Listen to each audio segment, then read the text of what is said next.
How's it going, everybody? Today we are printing on the A1 Mini 3D printer with some glow-in-the-dark purple A molten PLA. I just got this in the mail and we're running our first test print with it right now.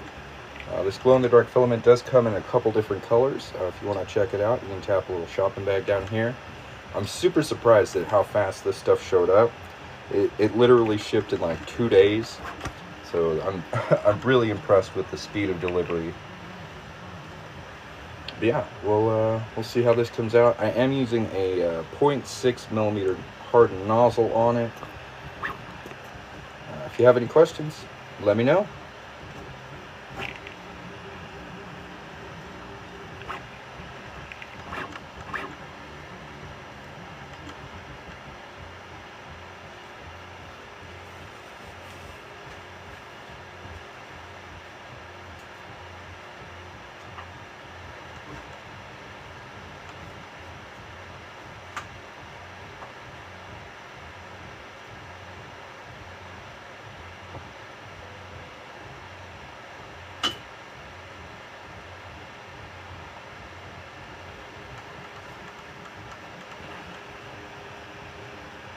Yeah, for anyone who's just joining in, this is glow-in-the-dark purple from A Molten. That's a PLA 3D printing filament, and we're running our first test print on it. So far, I'm really impressed. If you'd like to get you some, you're in the market for some glow-in-the-dark filament. They've got quite a few colors. Tap a little shopping bag down here. I do get a little commission if you order through there, so I appreciate you taking a look. If you have any questions, please let me know.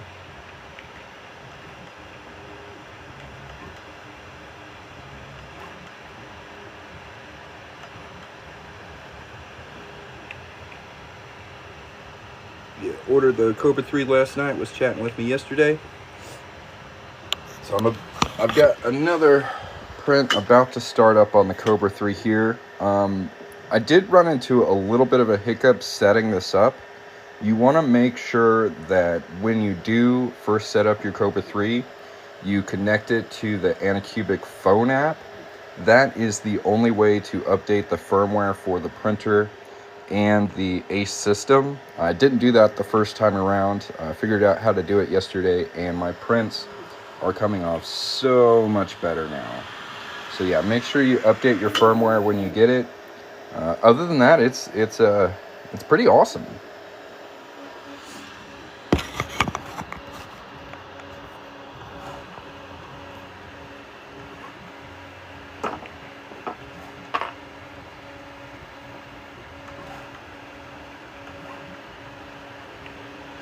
Yeah, if you have any questions about it, let me know.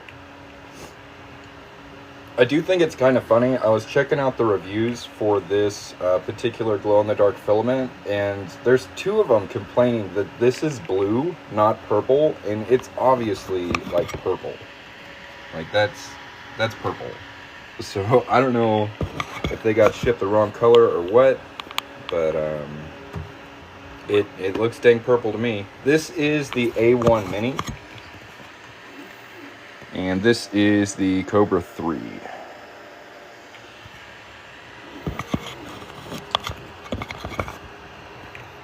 Yeah, you're getting into the next generation of 3D printers with the Kobra 3. I think it's probably the best printer Anycubic has released. In the past, I've been a little skeptical about them, but I've been really impressed with the Kobra 3. It's fast. You can print with up to 8 colors if you get 2 ACEs. It's got the built-in filament dryer. It's pretty cool.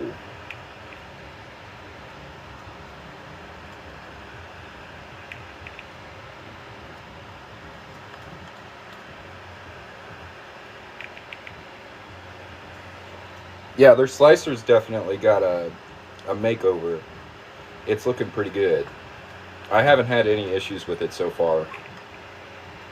And just to show off some of the things I've printed on it, this is going to be a top mount for the ACE system. So we've got a bunch of really big parts that I've printed on there, and they've all come out just awesome. Like this took up a good majority of the print bed, and there's like 0 issues on this. really impressed with the detail and the size of prints on the Kobra 3.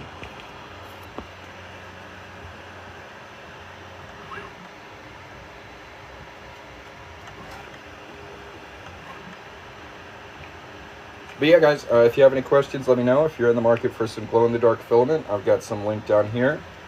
Make sure to check and see if you got any TikTok coupons before you order, but they've got these in a variety of colors. The purple really hit home for me. You don't see a lot of glow-in-the-dark purple, so I wanted to try that out. And this is our first test print with it. It's looking pretty dang good.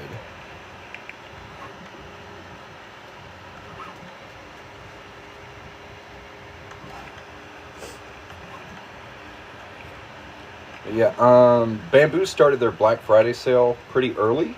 So if you're in the market for a Bamboo printer, I've got all of them that are on sale linked down here. I've also got the Kobra 3 linked down there as well. Pretty good prices on all of them. If you have any questions about these printers, let me know. And if you want to get some glow-in-the-dark filament, tap that very top one that's pinned and get you some. And again, if you have any questions, feel free to ask. Don't be shy. If you're enjoying the live, tap the screen a couple times. The print on the Kobra has started. And again, we're just going to use up end to end on this whole print bed. We're going to print 2 of these big old long parts. You got a Prusa Mach 3. I bet you spent a pretty penny on that, Buster. Yeah, I'm a big fan of Prusa. I like what they're doing, but their price point has always been just a bit excessive for my taste. That's one thing I really like about the Bamboo and the Kobra 3 is they're under $500 to get into multicolor printing, and that just makes it really accessible for a lot of people. You can get the A1 Mini with the AMS for $350 right now, and the Kobra 3 with the ACE for $429. So pretty good prices on both of these at the moment. If anybody's in the market for a multicolor 3D printer, tap a little shopping bag down here, take a look. If you have any questions about them, please let me know.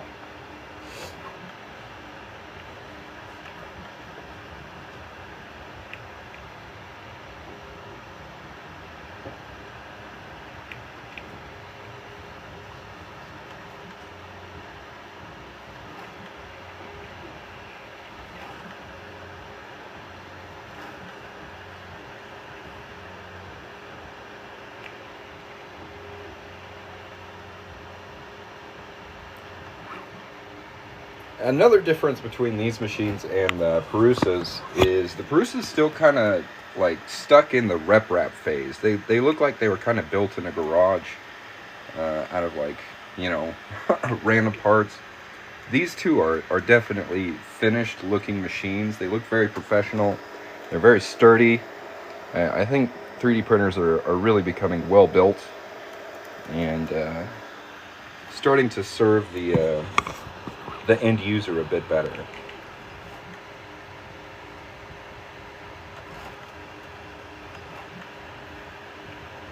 But yeah, I've been really pleased with both of these models, the Kobra 3 and the A1 Mini. Awesome printers.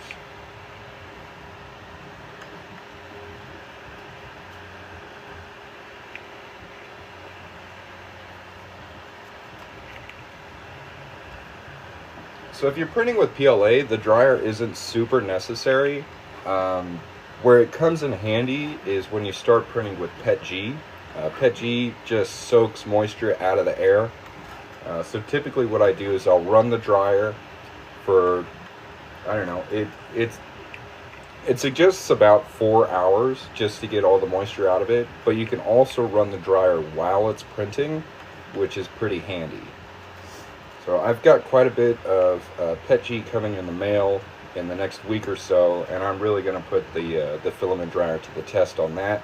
It's also pretty useful for glow-in-the-dark filament. If glow-in-the-dark filament gets moisture in it, it tends to get a bit brittle, and you can actually have the filament snap while it's feeding. This is like a super fresh spool, so I'm not super worried about it.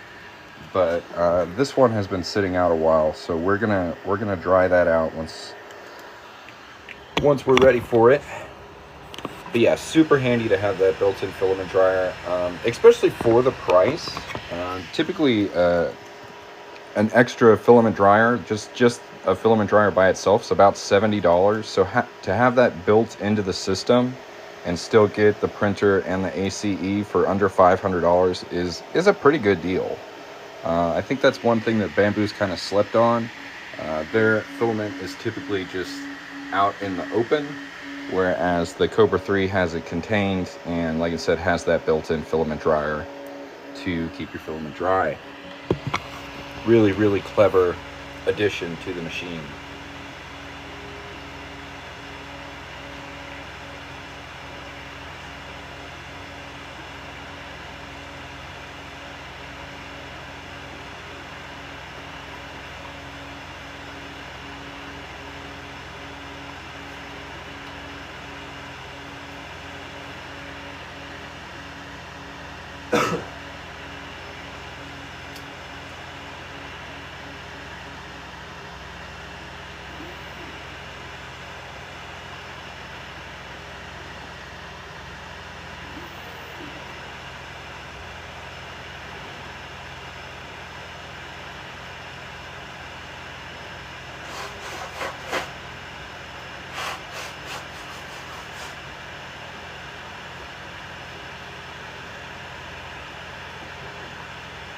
So yeah, take a look down here. These printers are all at least $100 off right now on the TikTok shop.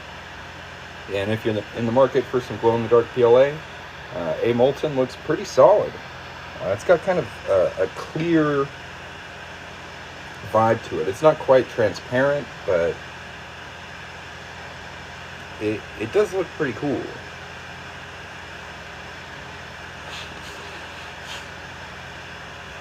And like I said, they shipped this out fast. I got it in 2 days. Really impressed with the quick turnaround on that.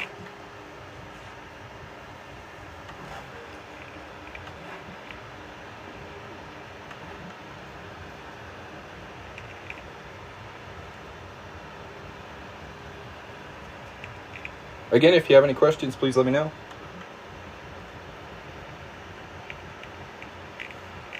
The Kobra 3 starting on the second part here. Looking good. Really nice bed adhesion on this one. Like, I haven't really treated this bed at all. It's just straight out of the box.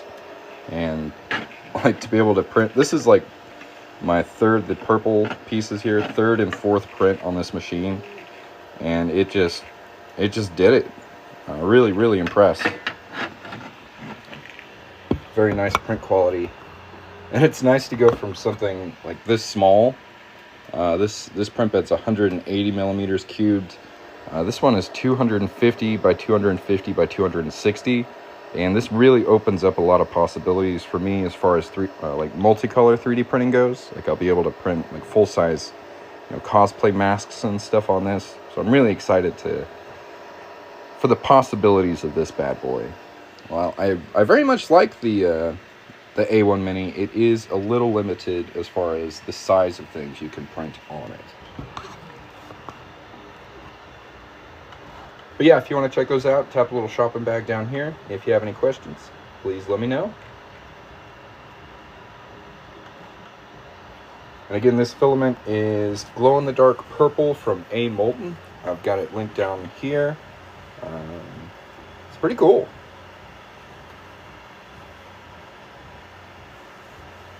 Got a couple different colors.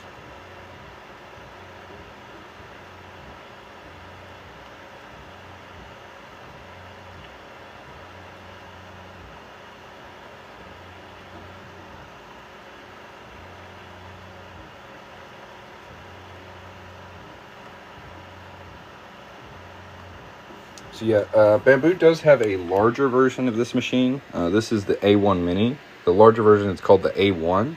The print bed on that is 256 by 256 by 256, and the price point on it is about $489. So the Kobra 3, which is very similar to the A1, is actually cheaper. You can get this for $429, and it's got the built-in filament dryer. So if you're going to be printing with PETG, It's really important to keep your filament dry. One reason you might print with PETG instead of PLA is it's quite a bit tougher, and it has more of a temperature resistance to it. So if you're printing like drone parts or RC parts or replacement car parts, PETG's a really good material, but it does absorb moisture. So having the built-in filament dryer in the multicolor system, I just think is super clever, and that's one thing that Bamboo just doesn't have. So I think this is a better system, and it's cheaper. So if you're in the market for something like that, I've got this one linked down here. This is called the Kobra 3 from Anycubic.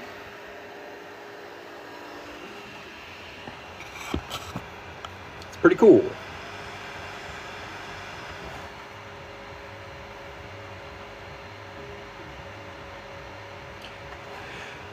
Is the PLA that comes with the Kobra 3 high-speed PLA? Well, I don't think so.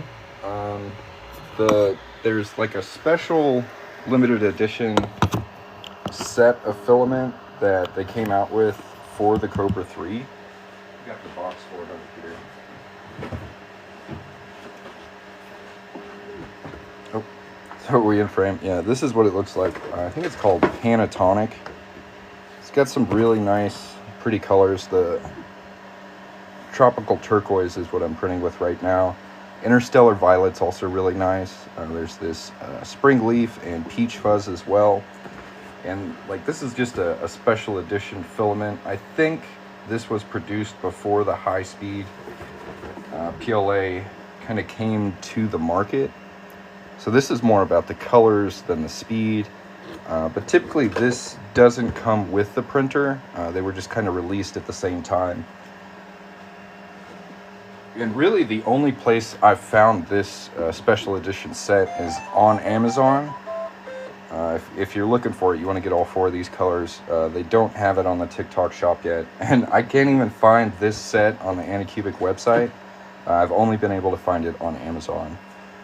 But it can handle high-speed PLA.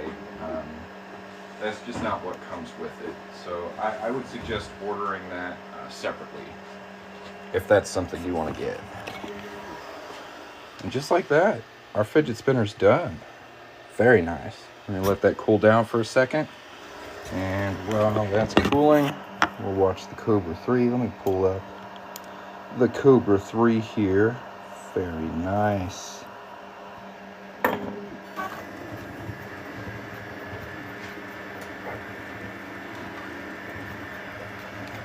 Ordered it with the machine. I'm here in Canada, so I had to go through their website. Oh, okay, I see. That's right. I remember talking to you about that. You're that silly Canadian. But yeah, pretty much this printer's been issue free. Just make sure to upgrade or update the firmware when you get it. That was the one hiccup I kind of missed. I didn't have the Anycubic app on my phone, so I just skipped it and figured it wouldn't be a big deal. But it's definitely something I recommend. So download the Anycubic app, link the printer with your app, and update the firmware. And the results after that are just really impressive. If anybody else has any questions, feel free to put them in the chat. It's super nice to be able to print really big stuff too, and just like leave it. So I've been pumping out these 4.5 hour prints, and pretty much just leaving the printer unattended, and it's worked great every time. Like, look at the size of this. Look at the size of this piece that came off of this thing. Just huge. Recommended beginner printer. I think the Kobra 3 and the A1 Mini are both good options. It really depends on the material you want to print with. If you're strictly sticking with PLA, I'd point you towards the A1 or the A1 Mini. If you want to print with PETG, which is a bit of a tougher material, it's more temperature resistant, I would point you towards the Kobra 3. And that's because the multicolor system for this one has a built-in filament dryer, which is pretty much necessary when printing with PETG. That's what this black one here is. So it depends on the materials you're going to be working with. But they are both good options.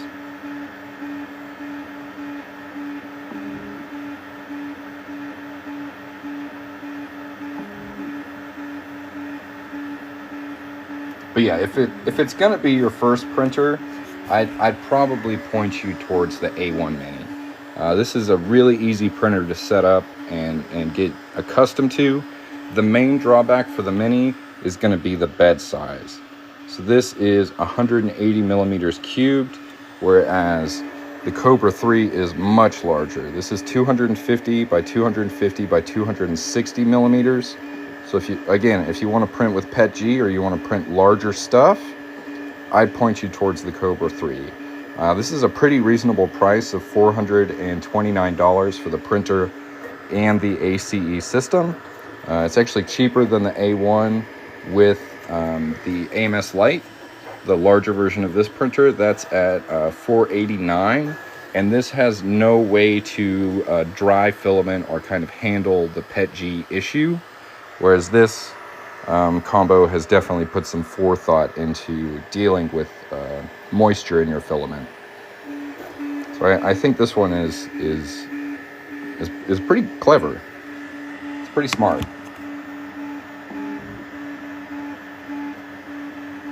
But again, if you're just printing with PLA, the bamboos are a great option.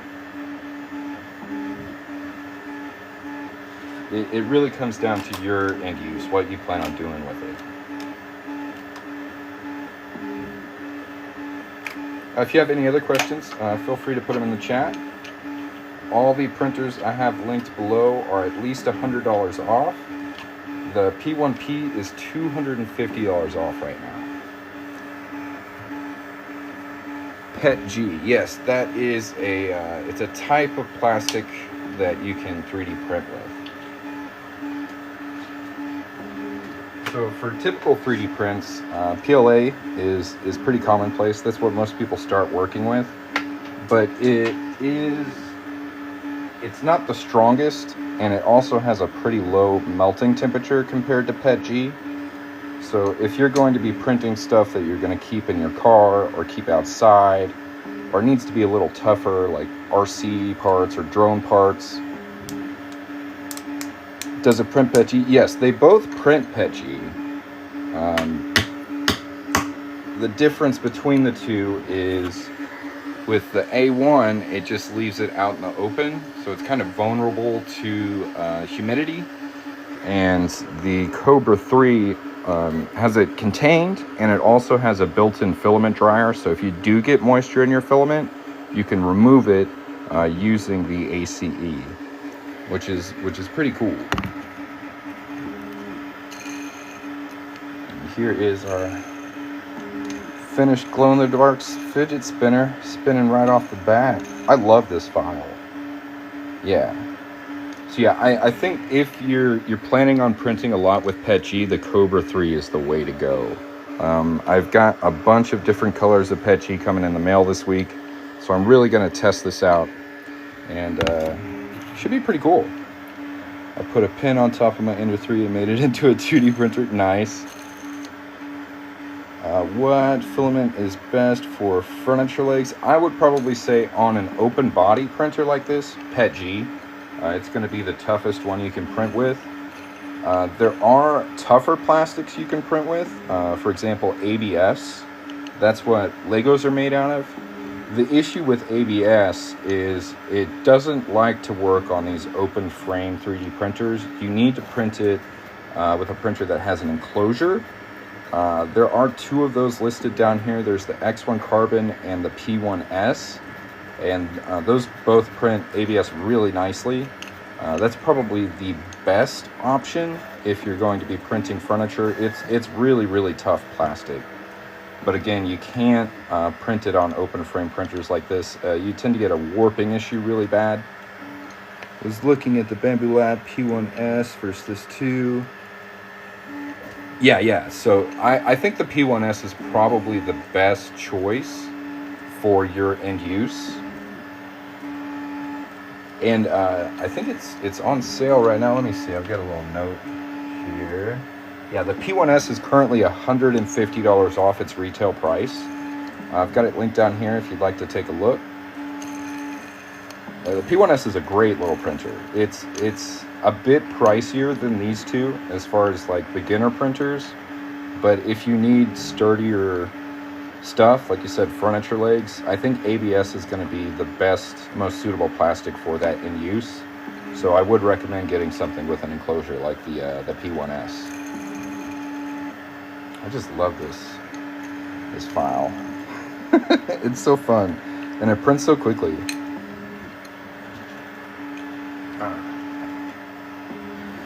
Again, if anybody has any questions, feel free to put them in the chat. If you're in the market for a 3D printer, tap the little shopping bag down here. If you want to get some cool glow-in-the-dark PLA filament, A Molten sent me this. This is glow-in-the-dark purple, but they've got a couple other colors as well, and I've got that link down here too. I do get a commission if you order through those links, so I do appreciate you going and taking a look. If you have any questions, ask away. How do you get rid of the line/texture? So this particular print was printed with a 0.6 millimeter nozzle, which is going to have pretty visible layer lines, whereas this was printed with a 0.4 millimeter nozzle, and the layer lines aren't as thick. So if you really want to reduce the visibility of those lines, I would suggest going even lower than the standard 0.4 and getting a 0.2 millimeter nozzle. It prints really fine layer lines, almost just really hard to tell unless you get like super close to it. You can also sand your prints. I've seen quite a few people do that. I kind of like the 3D printed look of 3D prints, but you can sand these layer lines down and smooth it out if that's something you'd like to do.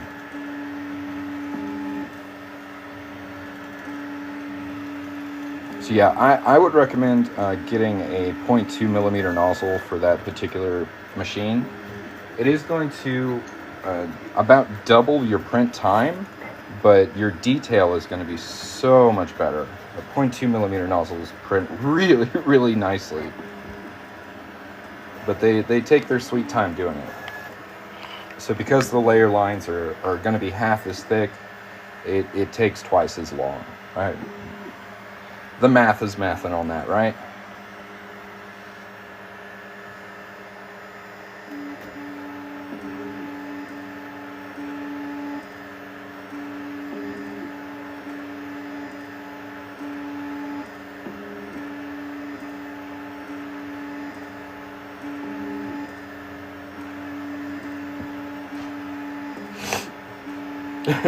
Yeah.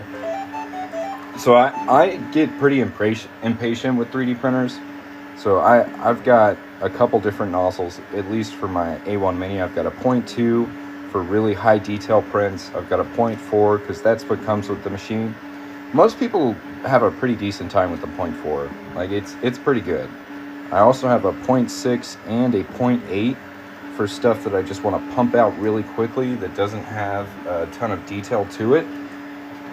So this is an example of something I printed with a 0.8 millimeter nozzle.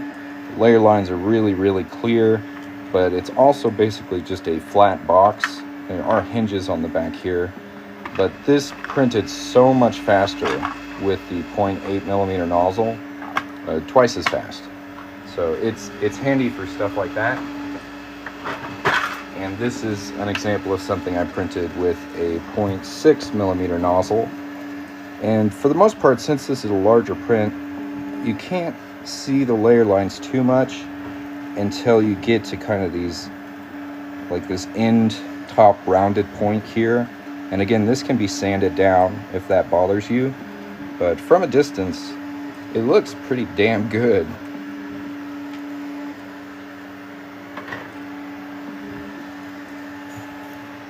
So So yeah, it's a balance between print time and print detail when you start switching nozzles out.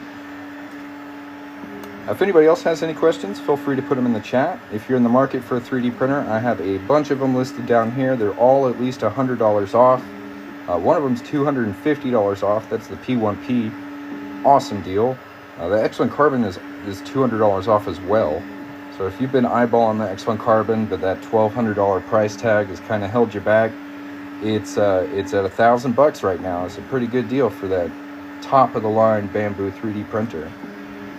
We are also testing some glow-in-the-dark purple from A Molten. They sent me this as a sample, so I'm testing it out.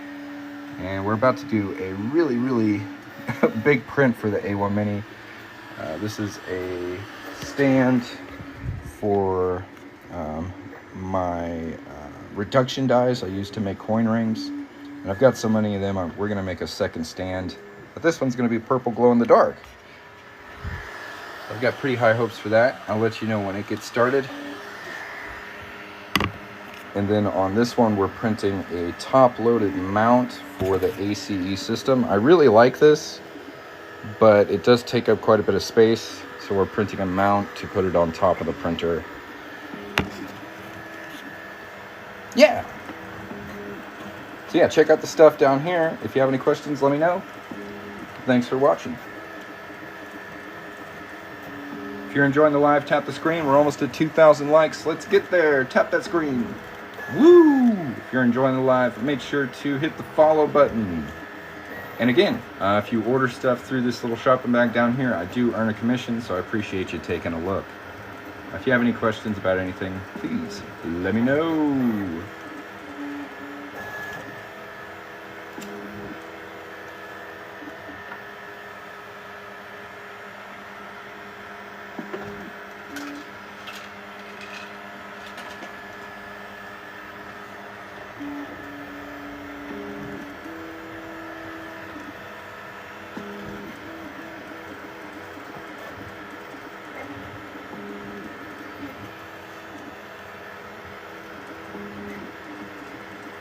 And in the past with other 3D printers, like they'll advertise a build volume for that printer, but typically you can't get this close to the edge of that build volume. You can't usually take full advantage of the build plate.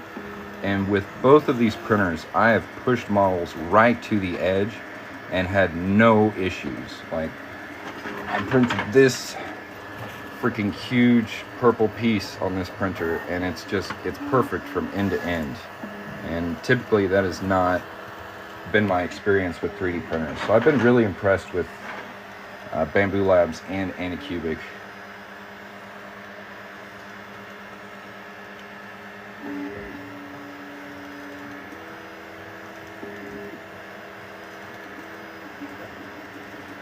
As far as like living up to their actual build volume, it's really nice.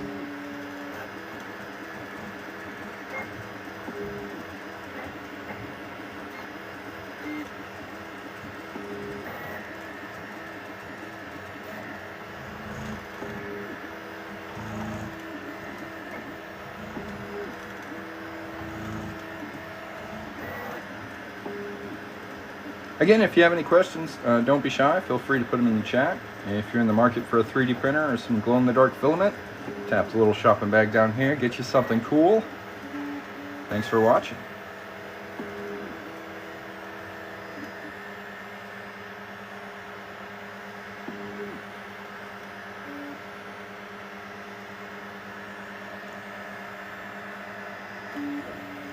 Why this one over the others? So, I got these two printers to compare them side by side. This is the Anycubic Kobra 3, and this is the A1 Mini 3D printer. I got them because I think they're excellent for beginners, because they're both basically plug and play. There's a few things that I think the Kobra has over on the A1 Mini. The first one is pretty obvious. It's the bed size. The bed size on this thing is much larger than the A1 Mini over here. They're both also very fast. Max speed for this one's 500 millimeters per second, Max speed for this one is 600 millimeters per second. Looking at the regular A1. So, this is very comparable to the A1. The build plate on this is 250 by 250 by 260. The A1 is 256 squared, so they're very similar in that aspect.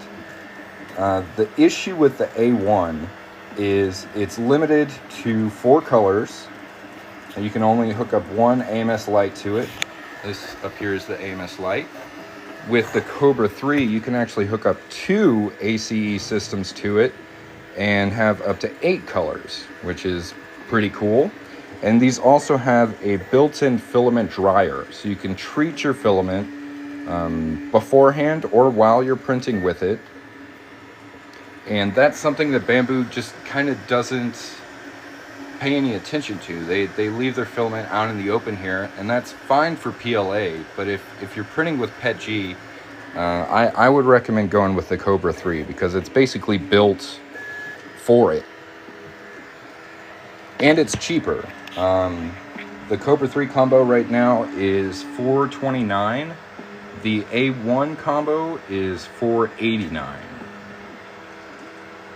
So not only would you be buying a more expensive printer, you would also have to buy a filament dryer, which are typically about $70 on their own.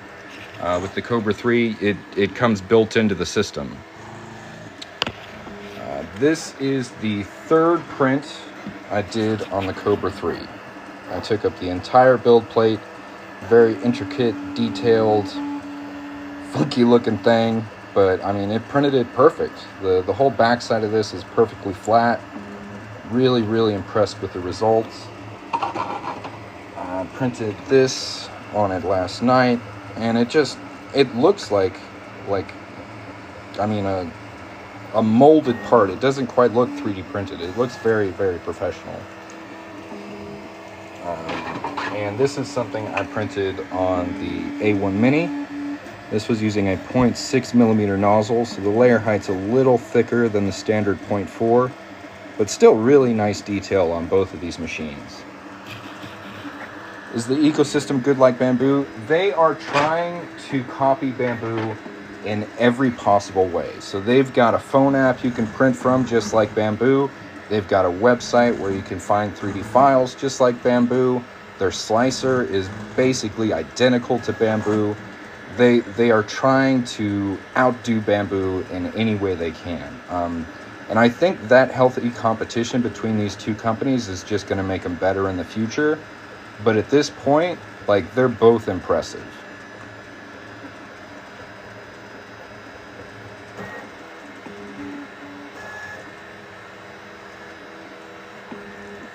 I think like layer adhesion is pretty good on both of these machines. Like, I don't see any kind of layer shearing. It's pretty consistent. This is from the Kobra 3. Just really, really clean print. I've had the Kobra for about a week and a half. Whose price is better? The Kobra 3 is a better price. Well, the Kobra 3 combo is a better price than the A1 combo. It's about $70 cheaper.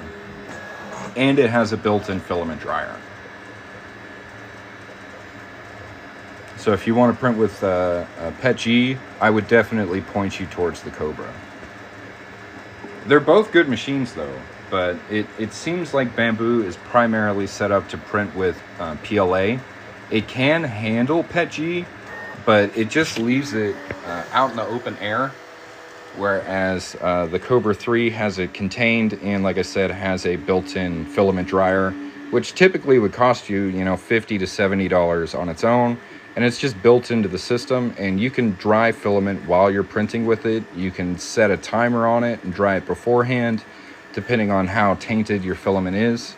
But I'm really excited about this because I've had this roll of PETG for years, very long time, and I know it had moisture in it, so I really haven't printed with it. This is going to bring new life to this old filament for me and allow me to do multicolor PETG prints. I've got more PETG colors coming in the mail this week, so I'm really excited for the possibilities of this.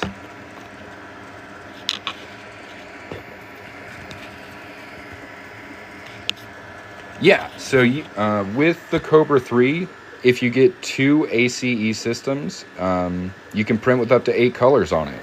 Whereas the A1 and the A1 Mini are limited to one AMS lite, so you can only print with a maximum of 4 colors on this machine. So yeah, the Kobra's got the edge, I think. It's cheaper, up to 8 colors if you get 2 ACE units. Built-in filament dryer. Does it use a lot of waste for multicolor? That's just kind of part of multicolor printing. Every color change that the object has, you're going to produce poop. The poop is about the same size for each machine. So this is a Kobra 3 poop. And this is a bamboo lab poop. So it's part of the deal.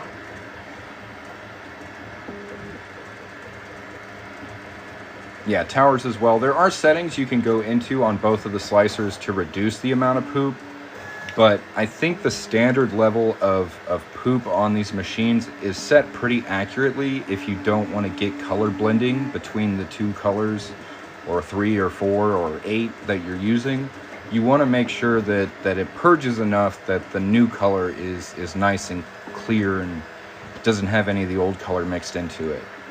So that is just kind of something that comes with multicolor printing, but I think it's worthwhile for the results.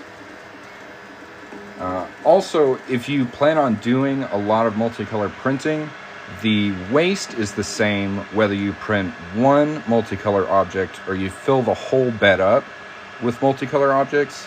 So I do suggest, taking advantage of the bed size when doing multicolor prints. Print as many of them as you can, because the waste is going to be exactly the same, because it's the same number of color changes whether you're printing one thing or 10 things. So that's one way to kind of cut down on your waste. Do I have air purifiers in my room? If not, Google why you need them. So it depends on the type of plastic you're printing with. PLA is pretty clean. It's made from corn, so there's not really a stench or anything. I do have air filters in my shop, but like I said, PLA isn't too bad. Now, if I was printing with like ABS, I would definitely want some kind of air filtration system, because that stuff gets stinky. But PLA is much more friendlier for beginners and less toxic.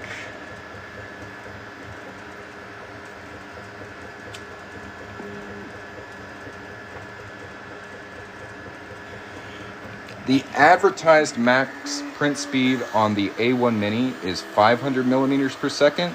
The advertised max print speed for the Kobra 3 is 600 millimeters per second. Bamboo is the brand, so it's Bamboo Lab. The printer is called the A1 Mini. At least that's the one I have here.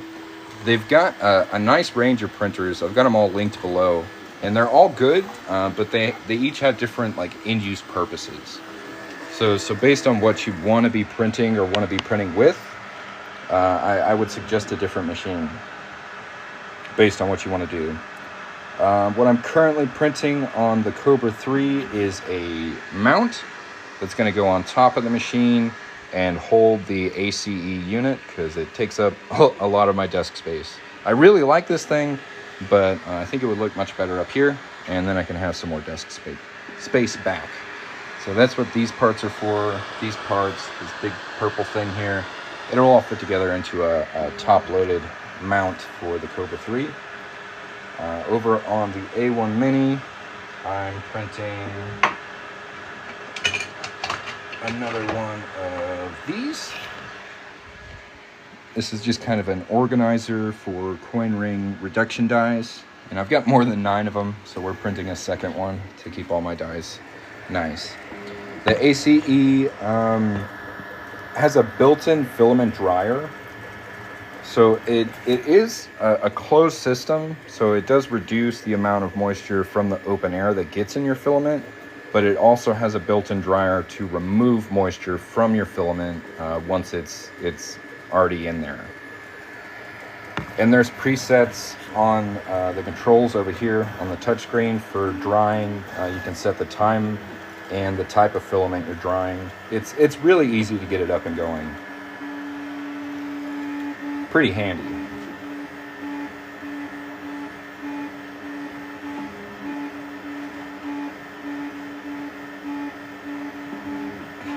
I've actually got three kinds. I've got a really old spool of Zortrax Pet G in here, and then this one and this one are Anycubic, and this is glow-in-the-dark bamboo filament. So yeah, I don't judge. I use all kinds of filament. I really like both of these, the Kobra 3 and the A1 Mini. I've had a blast with both of these machines. But I do think the Kobra 3 has the edge. I think this is the better option right now.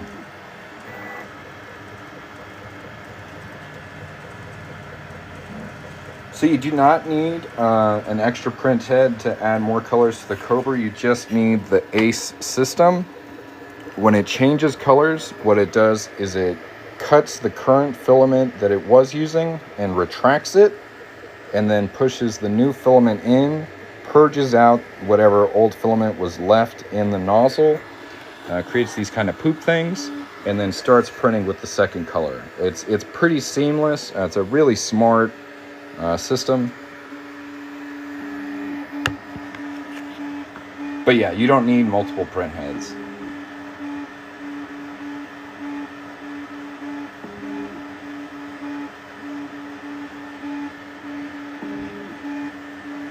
And these are both really fast. Like, look at how quick this is.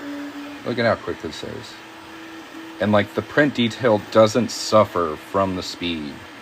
I mean, if you really kick it to like high speeds, like ludicrous speeds, you can see a loss in detail, but at standard speed, it's pretty fast, and the prints come out looking really nice. So yeah, I've been impressed with both of these machines. How good is the slicer? The slicer's good on both of them.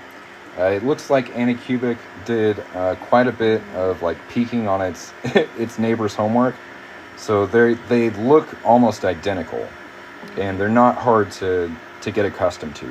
Like the settings aren't hidden away somewhere. You can find what you're looking for if you have any experience with a slicer. I haven't had to do any tutorials or any research on how to use them. I just downloaded them and sliced stuff up. It's pretty straightforward for the Anycubic and the bamboo slicer.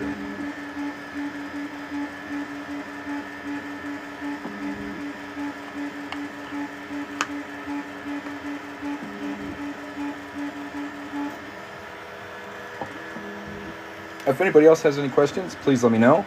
All the printers I have linked down here are at least $100 off right now.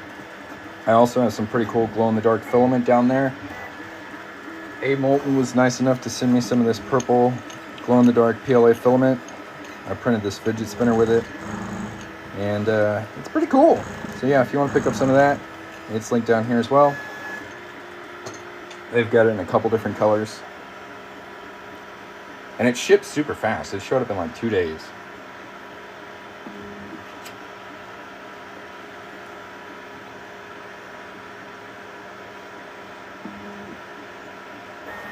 A really interesting difference between the bamboo glow-in-the-dark and the A Molten. The bamboo is pretty solid colored.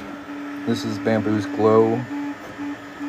And the A Molten's got kind of like a transparent, like you can see the layer lines through it, or not the layer, the support material. And I think that's really neat. So yeah, it's like semi-transparent glow-in-the-dark filament. Pretty cool. Anybody wants one, it's linked down here.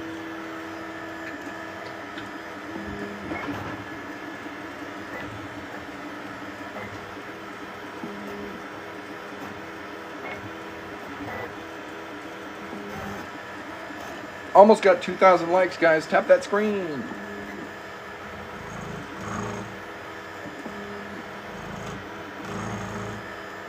What am I doing?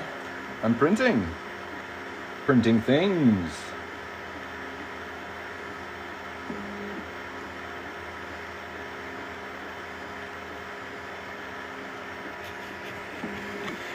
So you'll get a kick out of this. I printed this organizer for my reduction dies, but I have more reduction dies than spots.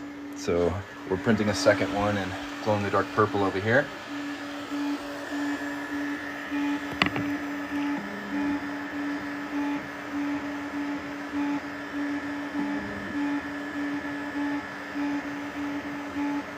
What are you making? How do I like the Anycubic printer? In the past, I've been pretty skeptical of Anycubic, but the Kobra 3 seems like they've turned a new page. Like, this is a really impressive machine. I like it a lot. Woo, fancy. Let's go.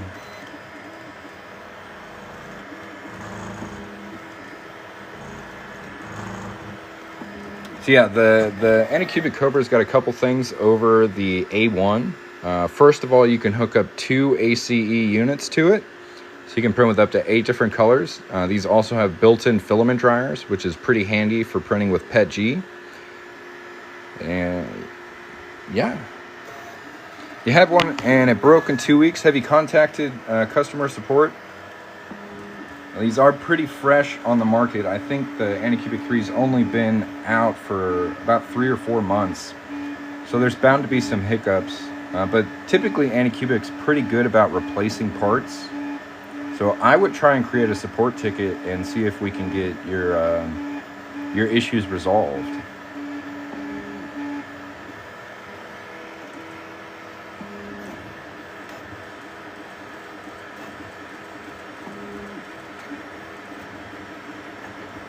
Well, that's one way to go about it. I'm not so quick to give up. But so far, I haven't had any issues with this thing. It just goes.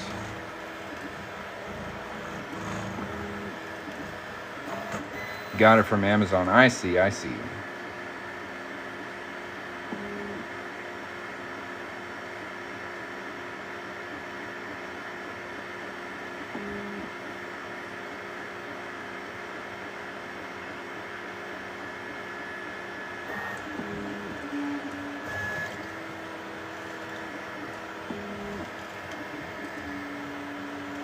If you guys have any questions, feel free to put them in the chat. If you're in the market for something cool, tap the little shopping bag down here. Go take a look. All the printers down there are at least $100 off, up to $250 off. Pretty good deals. Go get you one. Thanks for watching.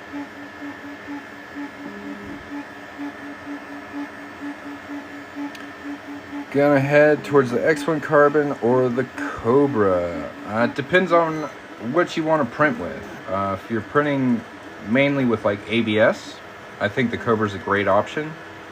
Both should handle PLA very well.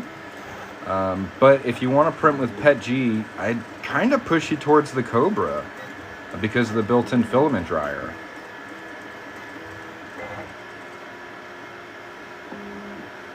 But they're both good options. I believe you can get 2 Kobra 3s for the price of an X1 Carbon. How does it compare to the A1? They're very similar. The A1's build plate area is 256 by 256 by 256. The Kobra is 250 by 250 by 260, so they're very close. However, the Kobra it has the ability to hook up 2 ACE units, so you can print with up to 8 different colors. The A1 is limited to 1 AMS, so the max colors on that is 4. And the ACE has a built-in filament dryer, which is super handy if you're printing with PETG or like glow-in-the-dark filament. You want to keep your filament dry. This is built and ready to do it. You can actually dry filament while you print with it. And the Kobra 3 is cheaper. The Kobra 3 combo is $429. The A1 combo is $489. So yeah, if I had to put the A1 head to head with the Kobra, I think the Kobra wins.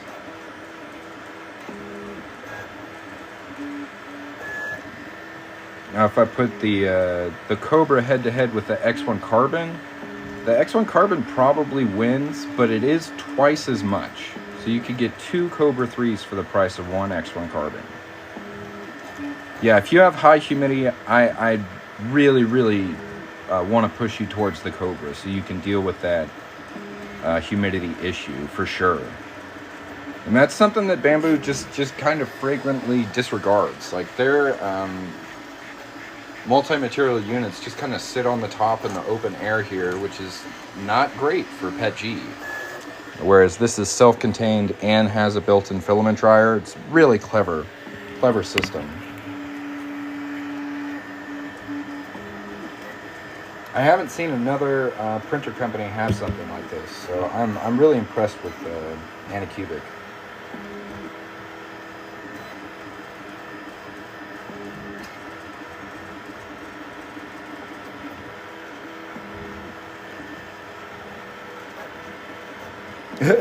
Right.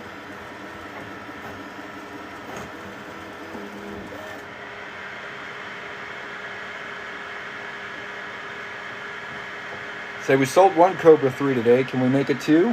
I don't know. Tap the shopping bag, go take a look. If you have any specific questions about it, please let me know. Thanks for watching. Almost got 2,000 likes. Tap that screen, guys. Let's go.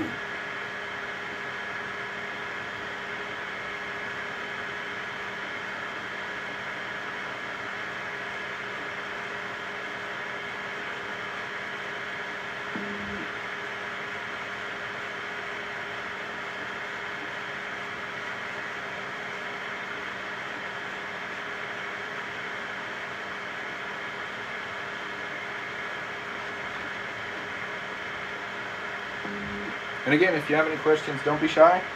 I like questions. Ask away.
$2,100 likes. Let's go.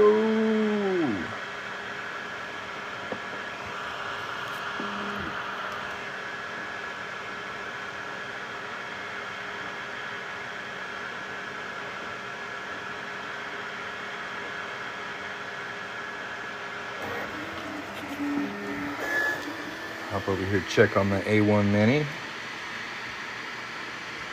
Looking good. I do really like the kind of semi-transparency that you get with this glow-in-the-dark filament. We can hold it up to the light. You can see the support material. It's pretty cool. So the $429 price does not include the 4 filaments. It just comes with the printer and the ACE system. You'll need to buy filament separately.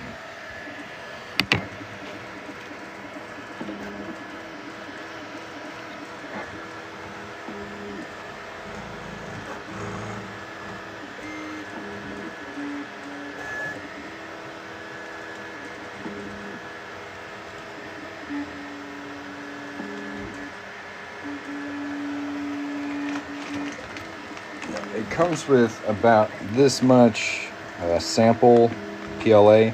It's a little spool. So that's not going to get you very far. You definitely want to get some other filament to load into this puppy.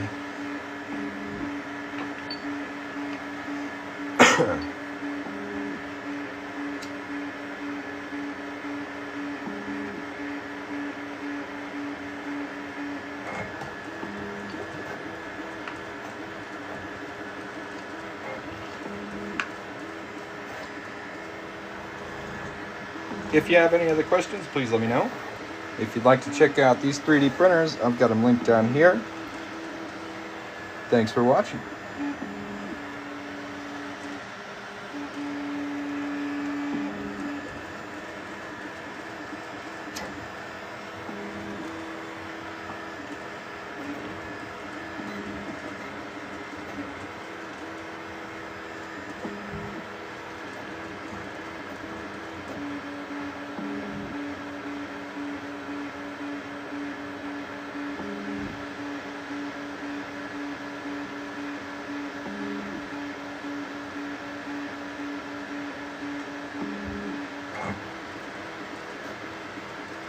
I gotta say, with the Kobra 3, it's been really nice to print just really large parts. They feel really sturdy too. These come out just awesome. Quite the impressive machine.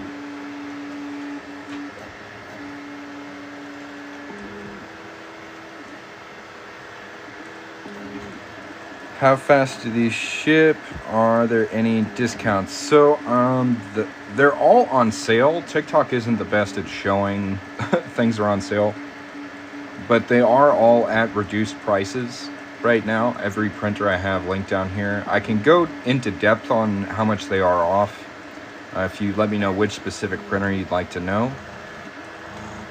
I just don't want to run through the whole list. The Bamboo shipped pretty quickly. I got the printer in 3 days. The Kobra took about a week, but it's a much larger box because it came with the Kobra and the ACE, so it was a freaking huge box. But yeah, about a week.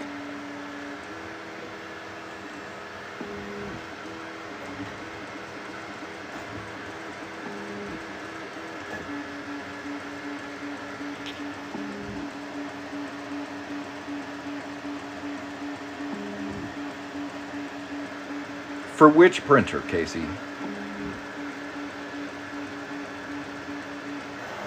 The Kobra or the A1 Mini? The smaller one? So for this one, you really don't need a huge workspace. I printed this adapter for the AMS Lite, so it would sit on top here. This system comes with a little foot. When I had them side by side, it was probably, I would say maybe 3.5 feet by 2.5 feet. Not a huge area. And once you've got the AMS Lite either mounted on the wall or attached to the printer like this, the footprint on this thing is maybe 2 feet by 2 feet. It's pretty tiny. Is the operating system for the Kobra like the A1, kind of like set it, forget it? Yeah, they're very, very similar.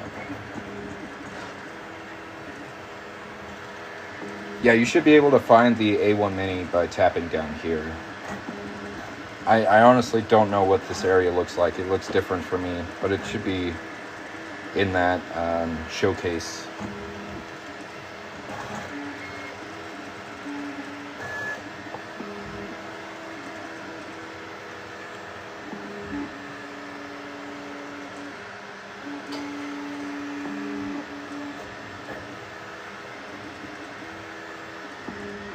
Yeah, the slicers for Anycubic and Bamboo are very similar. What am I making on this printer? I'm making a mount that's going to go on top of the printer and hold the ACE unit. so I can get this up off my desk. It'll be sitting up here. And on this printer, I'm printing a second one of these, which is kind of like an organizer for my reduction dies that I use to make coin rings. Got some other reduction dies back here. I'm trying to keep them tidy. I think this one looks really good, so we're printing off a second one over here just to keep things nice and organized. But yeah, some of the parts for this mount that we're going to put on there are just huge. Like, this is literally the biggest thing I've printed to date, and it's the third print I did on this printer, and it just came out freaking awesome. I printed this arm yesterday, and it just feels so sturdy in my hand too. I've had 3D printers print stuff that looks good, but it's like flaky, and this is just like, you know, it's sturdy, dude. Whose filament do I like using? I've been really impressed with both bamboo and Anycubic filament. It really depends on like the color flare you want to go for. Bamboo's colors are really spot on. So like, you want red, they're gonna give you red. You want silver, they're gonna give you silver. Like, their colors are really spot on.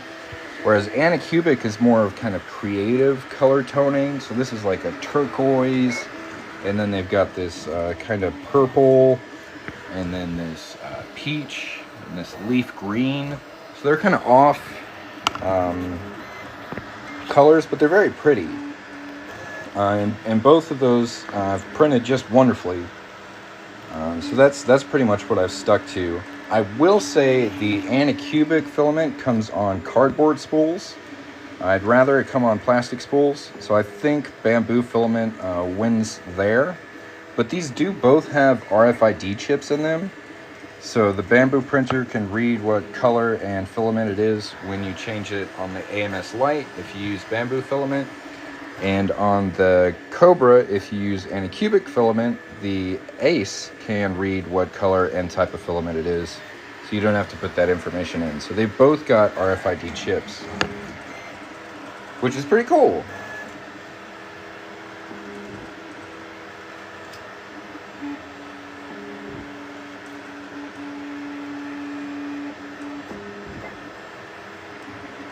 A1 combo or this, I think the Kobra 3 is a better deal than the A1 for a couple reasons. First of all, it's cheaper. The A1 combo is $489. The Kobra combo is $429. The second reason is the ACE has a built-in filament dryer. So if you're printing with PETG or glow-in-the-dark filament, you can remove the moisture while you're printing. It's a really clever system. And you can hook up 2 of these to the Kobra with a max of 8 colors to print with. Whereas the A1 is limited to 1 AMS Lite, so the max colors on that printer is just going to be 4. So I think the Kobra has, I don't know, I think the Kobra's a better deal if I put them side by side. I do like the A1 combo, but I think as far as like what you're paying for and what you're getting, the Kobra 3 has more built into the system.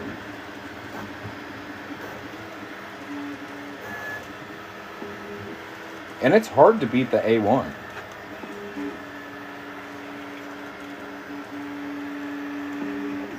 The print quality on both of them has been just perfect.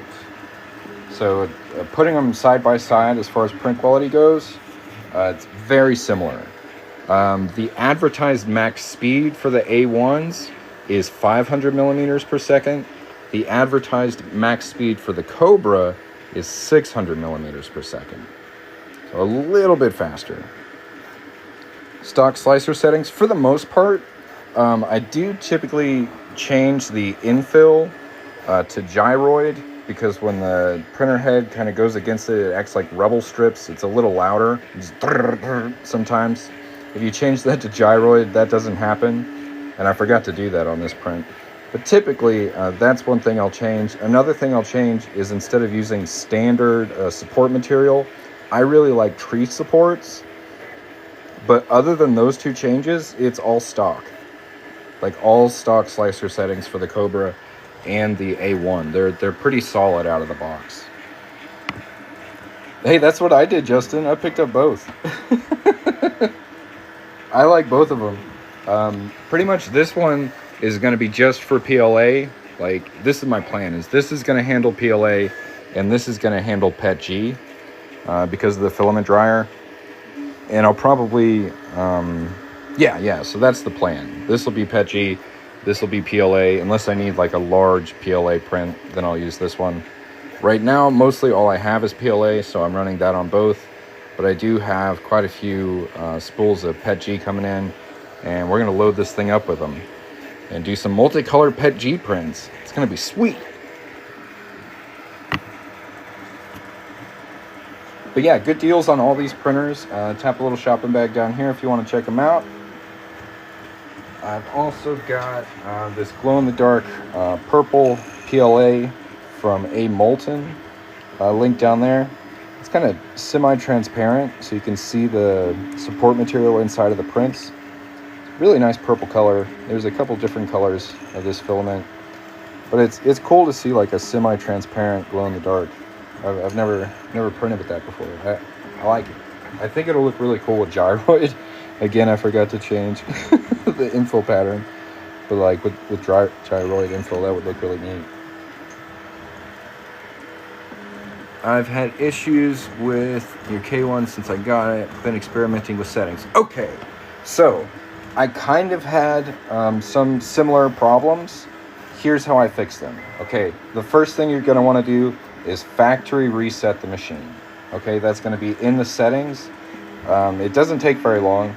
And then once you do that, you're going to connect your printer to your phone using the Anycubic mobile app when it tells you to do that on the setup.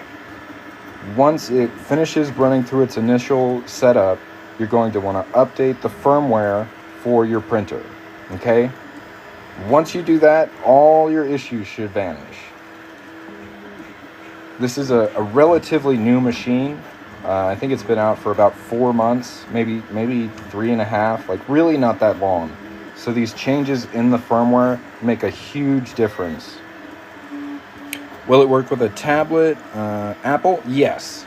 So if you're using the Bamboo printer, they have a mobile app called the Bamboo Handy app. If you're using the Kobra 3, it's just called the Anycubic app, and it will work on a tablet. I've tested that.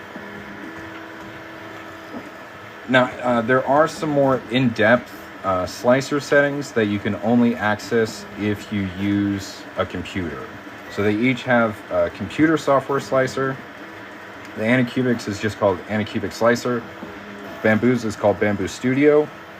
But you can do some pretty interesting things with the apps. So they both have website repositories for downloadable files that are connected to the app, so you can surf them on the app. Bamboo's is called MakerWorld, and Anycubics is called, what's it called? I don't know, they've got their own website too, and you can pull pre-sliced files from those. Came with a warped bed on my third bed now, and it's not warped, but it's not level. That's a shame. I don't know, my bed came in perfect. Like this was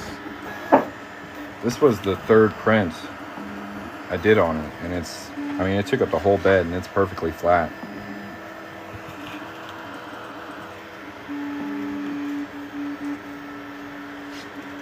Maybe they're getting damaged in shipping.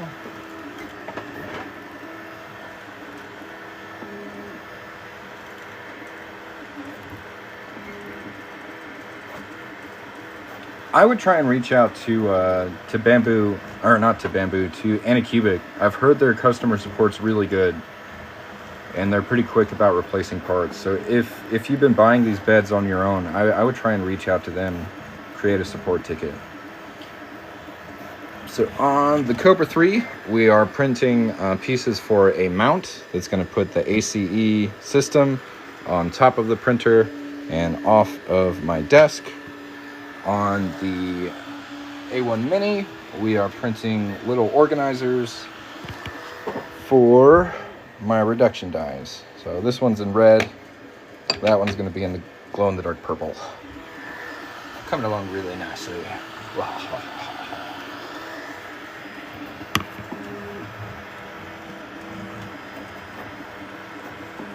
If you have any other questions, please put them in the chat. If you'd like to get one of these sweet 3D printers, tap the little shopping bag down here. If you're enjoying the live, tap the screen, hit the follow button. Thanks for watching.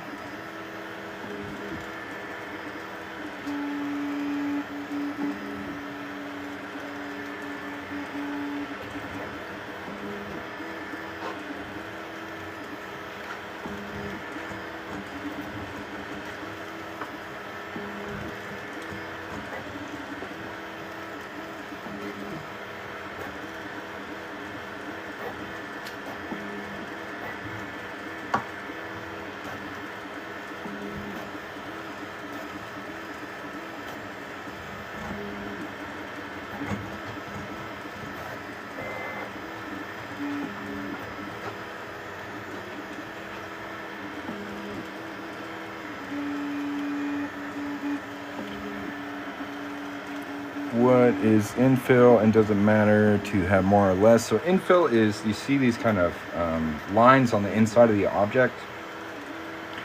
If you increase the infill, you're going to strengthen the part, but you're going to use more plastic. So it's kind of a balance of how strong do you want the part to be, or how cheap do you want it to be? Like how cost effective, how little plastic do you want to use?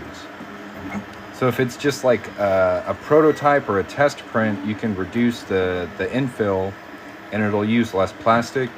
If it's an end-use tool and you want it to last a long time, you increase the infill, and that's going to make the part heavier and tougher.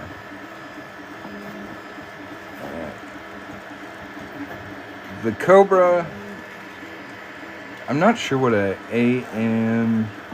AMHE is.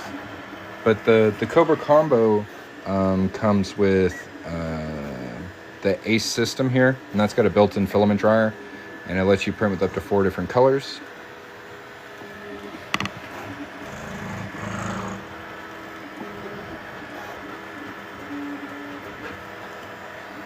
All metal hot end. I believe it's a brass nozzle.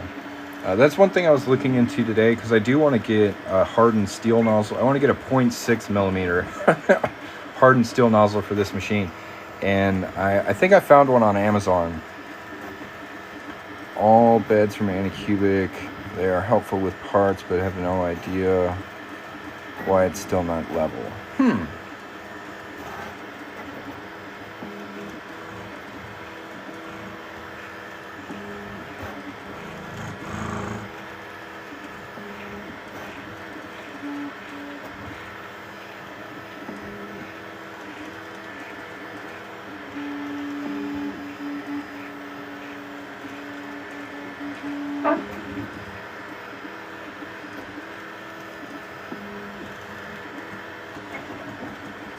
Yeah, I'm not sure about that. Like I said, my bed's been perfectly flat. And the way this printer was packaged, like it was really secure.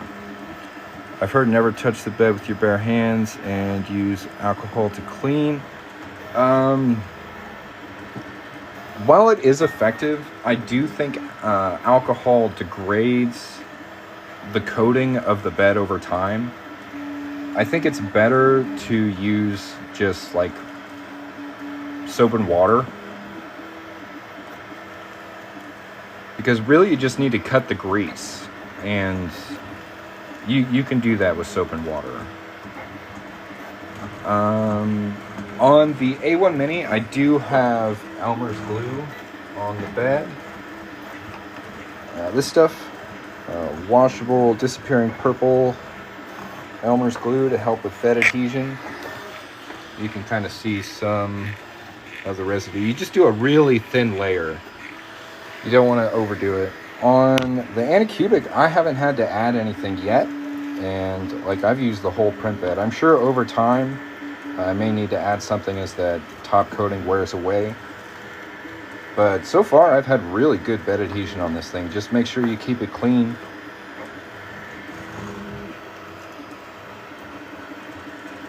Because yeah, the oil on your fingers will reduce your bed adhesion. So you want to make sure to clean it.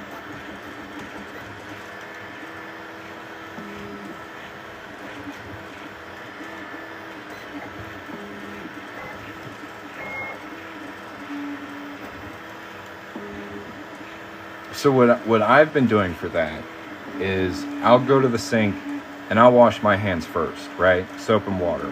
Get all the grease or whatever oil on my fingers nice and clean. And then I'll take my print bed and go wash it with just a little bit of Dawn dish soap and wipe it down and then dry it. And then it works pretty good. But with the bamboo, I do have to put a thin layer of this washable glue stick on it. The Kobra bed seems to have a bit better bed adhesion. Peace, man. Have a good day. Thanks for stopping by. Make sure you hit that follow button so you can catch me later.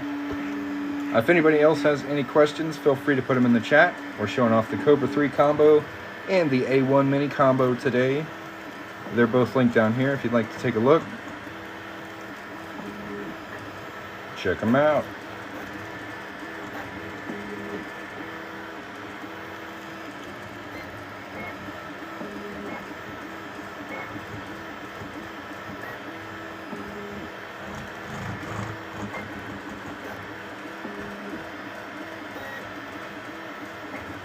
The Kobra is a little faster than the A1 series. The max print speed on the A1s is 500 millimeters per second. The max print speed on the Kobra 3 is 600 millimeters per second.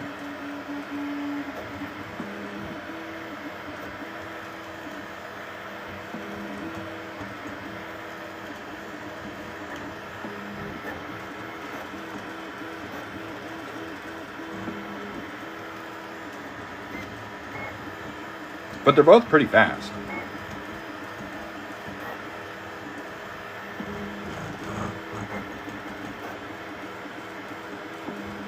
Faster than any other printer I've had.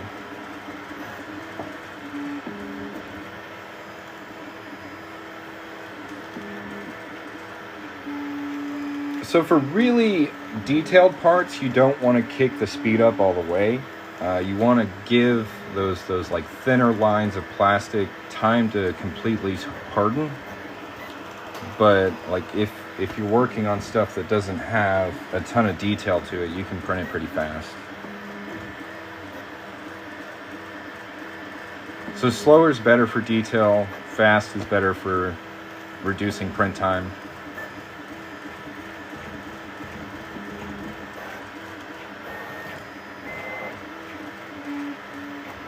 But honestly, these printers are getting to the point where it's not the speed of the machine that's the issue.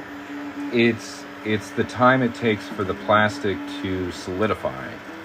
So at certain print speeds, I can show you an example. Let me see if I find it. Where is it?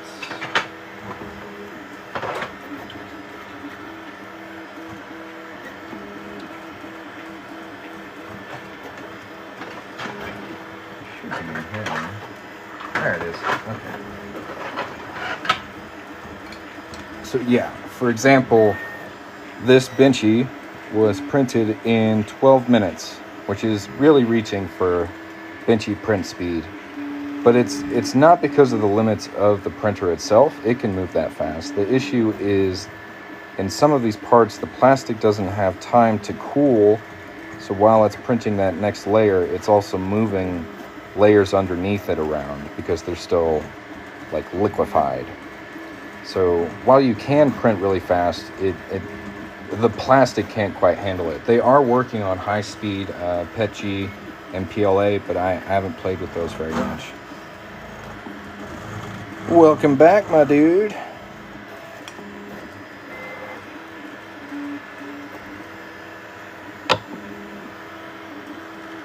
But yeah, there's my my 12-minute benchy, and you can really see issues with like the overhang here, and this top part should be much smoother, but those layers were just moving around because they were still liquid.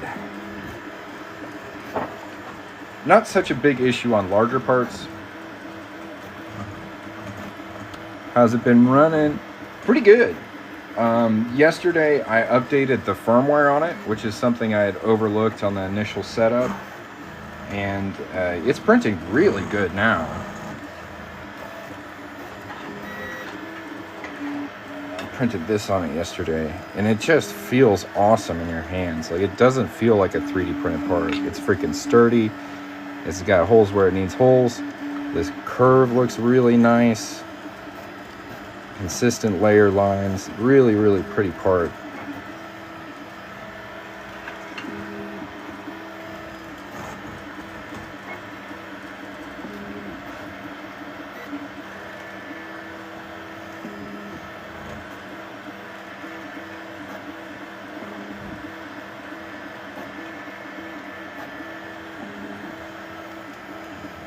Well, I've never really been able to print big parts before. Like, this is my biggest print to date.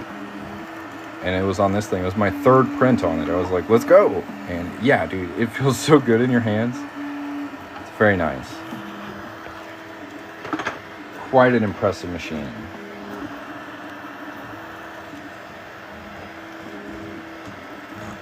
I know, right?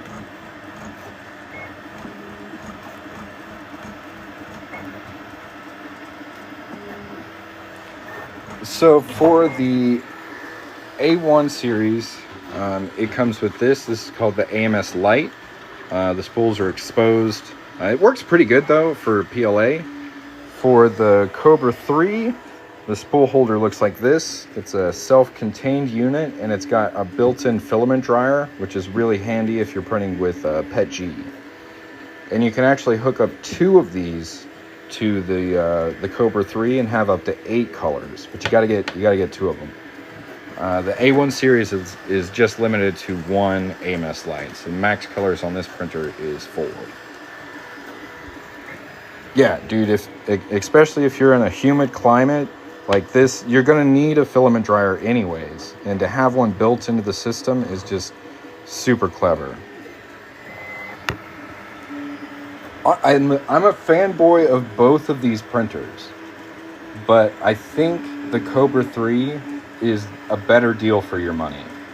It's about $60 cheaper than the A1 combo. Like I said, it's got the built-in filament dryer. You can hook up 2 AC units to it to have a max 8 colors. The build volume on the 2 is a little different. The A1's 256 by 256 by 256.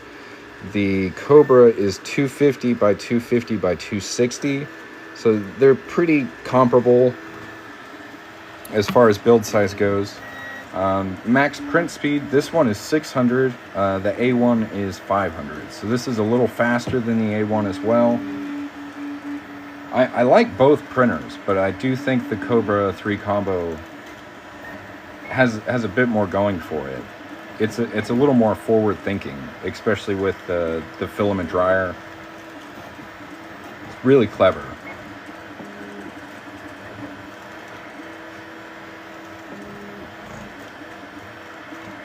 If anybody else has any questions, feel free to put them in the chat. If you'd like to check out some of these printers, tap a little bag down here. Bought my A1 when they did the pre-release and have loved it. But as you said a minute ago,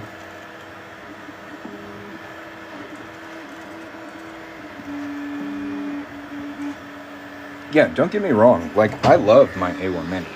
Like, it's a great beginner 3D printer. The price point's pretty solid, but it's just a better system. Very comparable machines. They're both wonderful.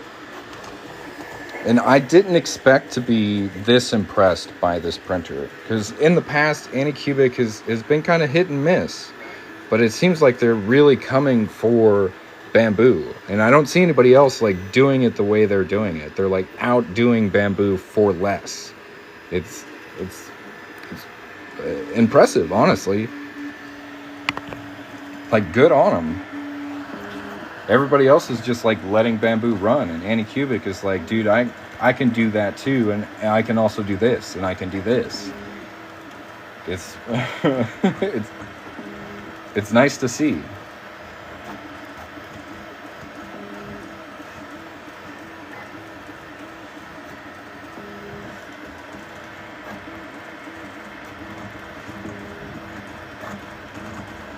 But either way, you're getting into multicolor 3D printing for under $500, which is also pretty incredible.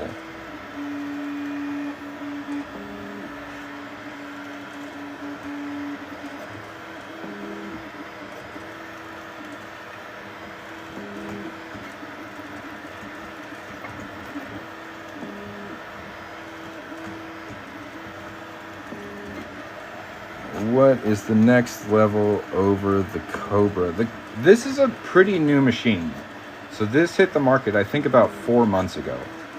Now, while Anycubic is working on new machines, I think this is the newest one that they have released, like, on the market. Like, I talked to a couple other, like, 3D printer influencers, and sometimes they'll get sent like a demo printer to kind of test and tweak before it's actually released. And I've heard Anycubic has done that with a couple people, but I don't even know the names of them. Like, it's like top secret. Which printer should I buy when I like to print with only one color and not spend more than $300?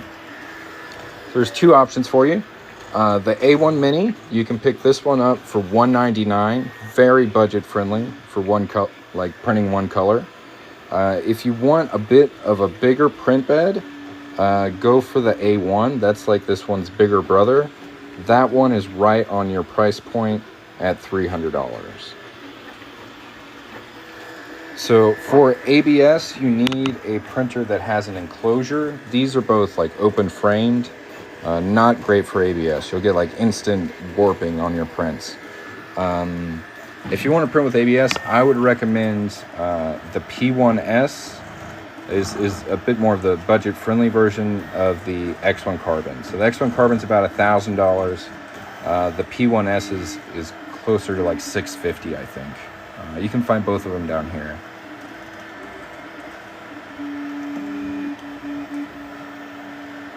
Got the A1 and it was a game changer. Had to exchange my K1 in. Yeah, no problem.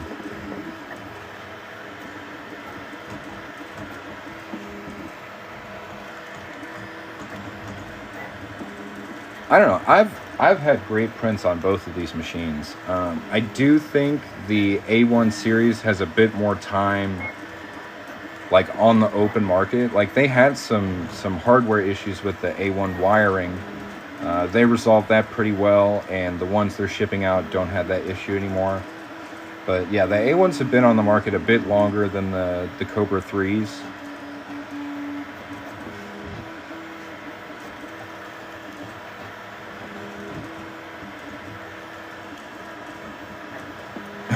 Yeah. So with new 3D printers, there's typically like a grace period of about 6 months to kind of work out those tweaks. So it is a bit of a gamble. But I love 3D printers, so I don't care. I'll play with it and tweak it and make it work if I have any issues. But so far with both of these machines, they've been straight up plug and play, which I've never experienced with 3D printers. It's pretty exciting that they're like to that point where you can just unbox it and print with it. It's pretty cool.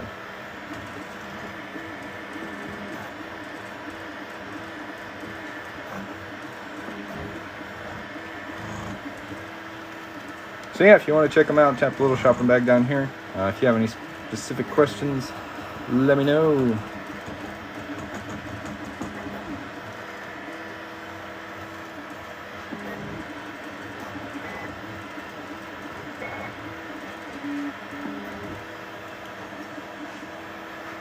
What can you make with this? All kinds of things. You can make fidget spinners. You make organizing stuff. Like I printed, this is really cool. This holds all my hot ends. Really, really nice little case. It's supposed to hold all the tools too, but I haven't put them in there yet. But yeah, you can print all kinds of stuff.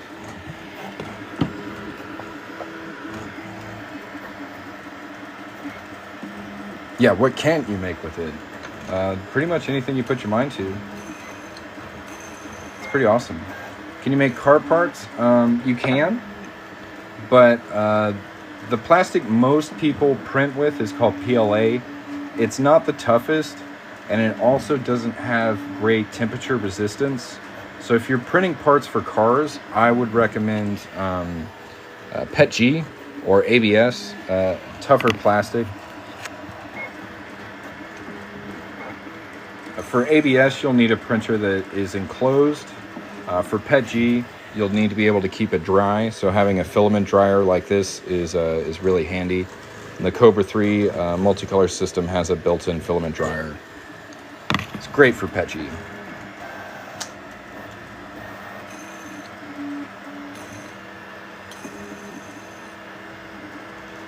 Yeah, that's true. If you need to print like flexible parts, you can use TPU. That's something I haven't quite played with yet, but I do have some coming in, so I'm pretty excited about it.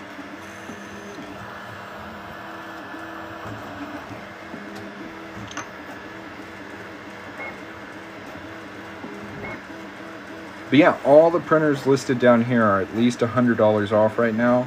I know TikTok isn't the best at showing when things are on sale, but they are, I promise. Some of them are up to $250 off. TPU still needs drying out. Yeah, and you can use the filament dryer to do that as well. But TPU doesn't work great in multicolor systems, so you can't really do multicolor TPU at this moment. It doesn't pull very well through this or through the AMS lite. So if you're going to be printing with TPU, it needs to be on an external spool holder, like this one.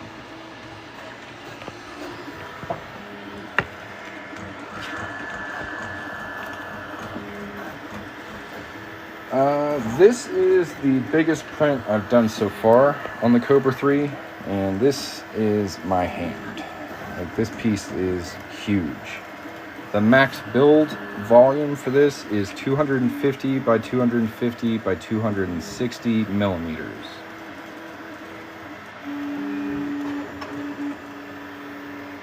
Whereas the A1 Mini is limited to 180 millimeters cubed, which is great for, you know, beginners or kid stuff. But if you want to print some really large, useful parts, Kobra 3 can do it for you.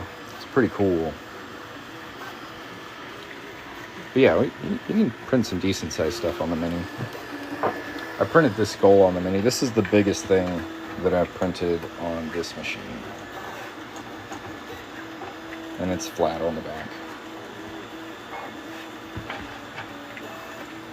So this was printed with a 0.6 millimeter nozzle. It took 3 hours and 40 minutes. This current print on the Kobra was 4.5 hours, and it's got 3 hours left. And this one over here, let's see, it's got 20 minutes left. I think this one was about an hour. So the bigger the thing, usually the longer the print. I printed this fidget spinner in 25 minutes.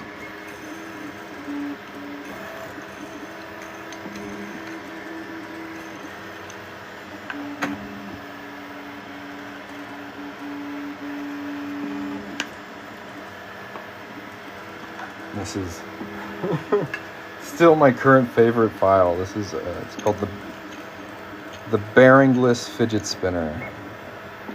Absolutely love it.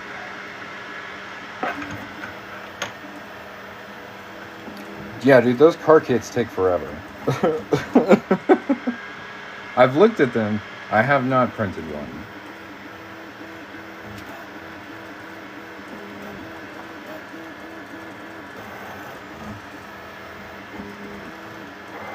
But I was also kind of limited by my bed size. Typically, those are pretty decent sized models, and I don't know, I would have had to like cut some stuff to get it to fit on the Mini. But now that I've got the Kobra 3, I feel like I can actually do them. And I could do them in Pet G, make them all tough. How do you get the prints of what you're printing, or do you scan the item? So there's a couple websites you can go to find free 3D printable files. My favorite one is called Maker World. And I also design some of my 3D prints. For example, this is a tool I'm working on called the Deburring Buddy. And I use a website called Tinkercad to design my 3D prints. And that's free to sign up for, and it's web hosted. It's pretty cool. Not too hard to learn.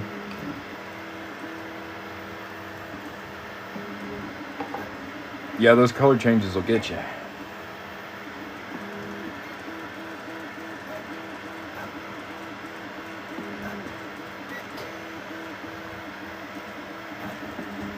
If anybody else has any questions, feel free to put them in the chat. If you'd like to get a printer, go get you one. Tap the little shopping bag down here.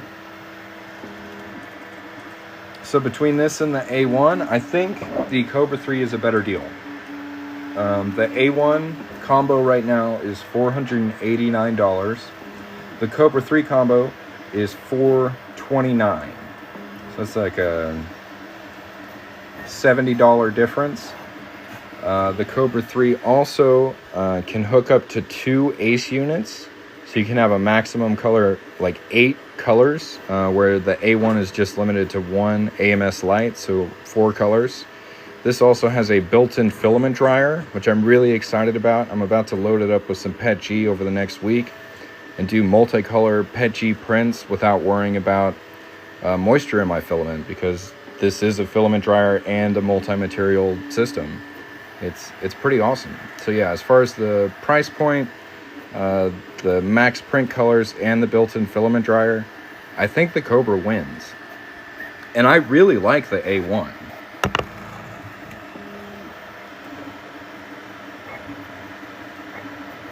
Actually, the advertised max speed of the A1 is 500 millimeters per second. The advertised max speed of the Kobra 3 is 600 millimeters per second. So this is actually a faster printer than the A1. Print quality on both machines is basically identical. It's very good.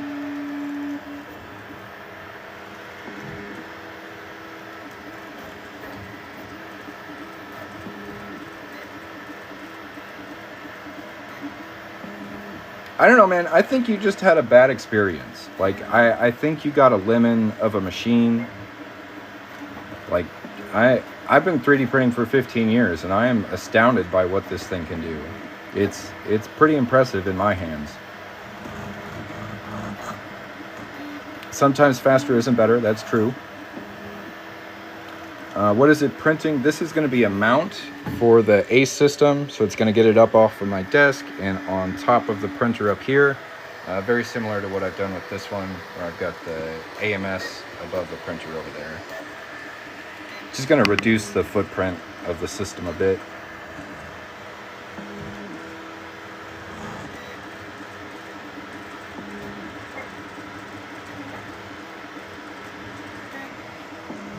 Does it have an app for slicing software like Bamboo? Yes.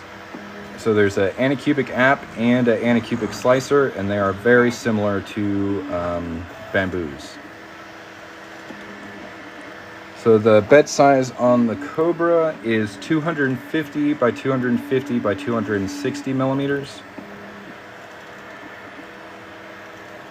I mean, I'd look at your specific case like this. Like you got it within the first 6 months of its release. You contacted support, and they shipped you replacement parts quickly, and I think multiple times. Or did you get yours from Amazon and just return it? I've talked to a couple people. Either way, man, sometimes you get a lemon of a machine, and it is frustrating, But like, this thing's still pretty new, and the one I've got is just whizzing along. Like, it's pretty great. I haven't had to contact customer support. Like, for me, it's just plugged in, updated, and started printing. It's pretty solid.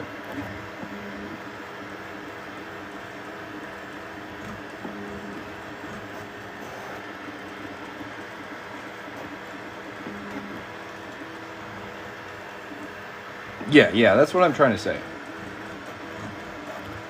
How long does the color change take? I haven't timed it out, but I'd say maybe a minute. I don't know, it might be longer. Like a minute to 3 minutes between color changes. I honestly don't know. I know the more color changes your print has, the longer it's going to take. But typically the results are worth the extra time because you can print some really cool stuff in multicolor. Like, I think it's worth the wait.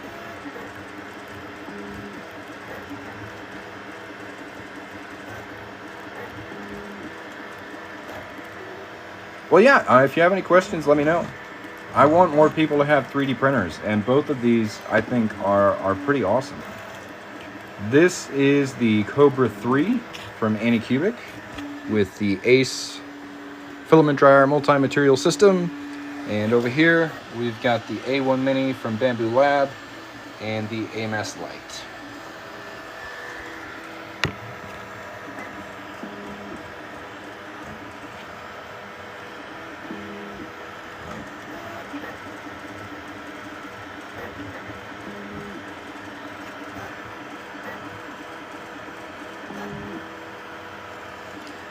Multicolor prints. This is something I've recently been working on. This is a tool I've been making, and this is one of my favorite applications of multicolor printing. Is just adding text to an object. It really makes it look more professional, adds quite a bit of information. I like it a lot, but you can go a lot deeper than just adding text to stuff. So this is Charmander, multicolor red and orange.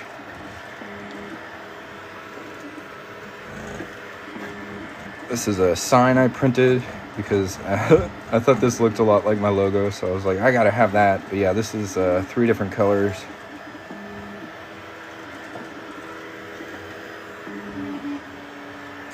This down here is kind of a watermelon. Well, reverse watermelon. The green's on the inside. But yeah, this is a multicolor nozzle case I printed. So there's a couple different types of plastic you can print with. What I'm printing with right now is called PLA. This is kind of the starter material for 3D printers. It doesn't have the best temperature resistance. It's not great in direct sunlight. So for something like on your car, I would recommend using a plastic like PETG, which is a bit tougher, can stand up to UV, and is more temperature resistant. If you want the toughest plastic, I'd point you towards ABS. That's what Legos are made out of. Unfortunately, with ABS, that requires an enclosure. So your printer would have to have like a body around it where it's closed in. I do have 2 of those listed down here. It's the P1S and the X1 Carbon. They're a bit more expensive, but you will get much tougher parts using ABS.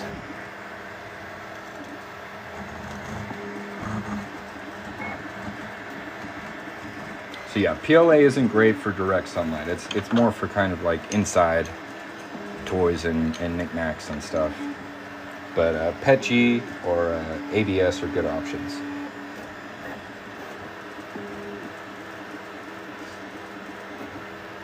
Yeah, my first 3D printer was $800. It was a Solidoodle 3, and these aren't anything close to what that thing was. It's amazing to see how user-friendly and impressive these things have become. Yes, typically that's what interior car parts are made of, is ABS. I don't do custom orders. I'm trying to get more of these printers in people's hands. I think you can you can do it.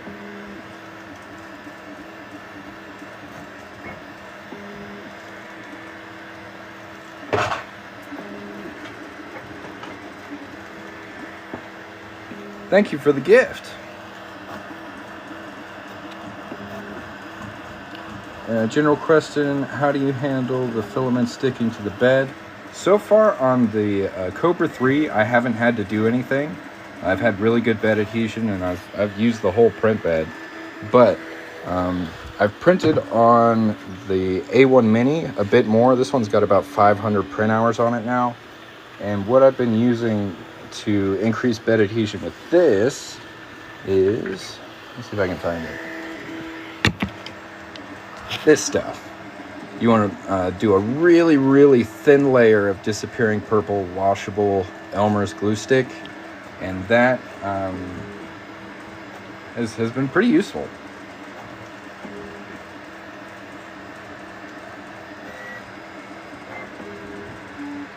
So both of these printers do have mobile apps that you can send pre-sliced files like from the internet to your printer. So you are able to print some pretty cool stuff using just your phone. But they also have computer software. They're called slicers that require a computer. And you'll need that for more specific alterations in how the print is going to be printed. So I have sold some of these to people who exclusively print directly from the app. They're not interested into like getting into the specific settings of the print. But if that's something you need to do, I would recommend using a computer. So I use both.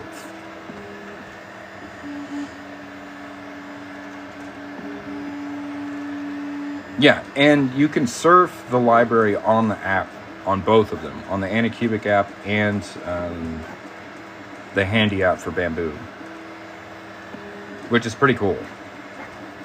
Like, they're head to head, man. I didn't think they would be so similar. Like, when I first started researching the Kobra 3, I was like, oh, it's just another Anycubic printer. But no, they're like trying to not only be Bamboo, but like be better than Bamboo with this printer, which is pretty ballsy.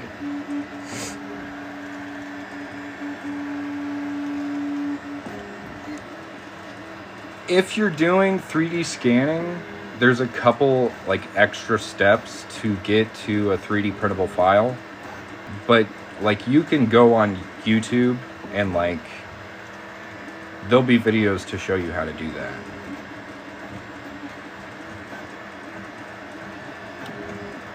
I will give you that the Anycubic app has less users than the Bamboo. The Bamboo one is a bit more populated.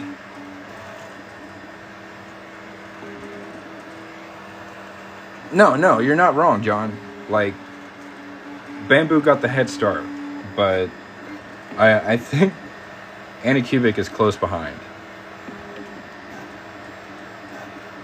I use both, right?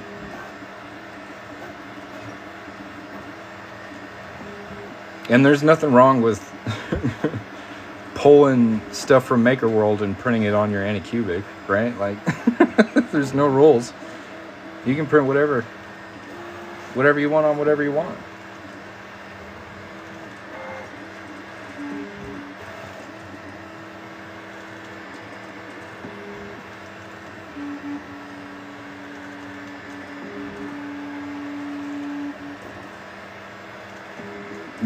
Yeah, I think the Kobra AMS or the ACE unit puts the A1 AMS Lite and the original AMS to shame, for sure. It's just better.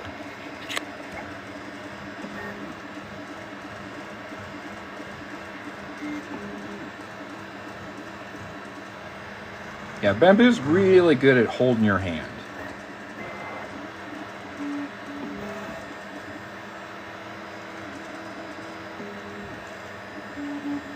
Yeah, I would try and put a little, just a really thin layer of this on your print bed and let that dry, and that'll probably resolve your lifting. So yeah, ABS, if it cools too quickly, it shrinks. So if I was printing with ABS on this print would be like curling upward off of the bed because it would be shrinking because it's cooling too fast. The enclosure maintains a higher temperature around the print, so that doesn't happen. Typically, ABS is used in injection molding, and it's much more applicable for that. Like, that's how they make Legos. They injection mold ABS. Because it's such a rapid process, you don't have to worry about that warping. But with 3D printing, you have to have an enclosure to prevent that from happening with that specific material. Preheat the enclosure before printing ABS? Absolutely. Would you recommend for prototyping a robot arm design? Yeah, you could do that.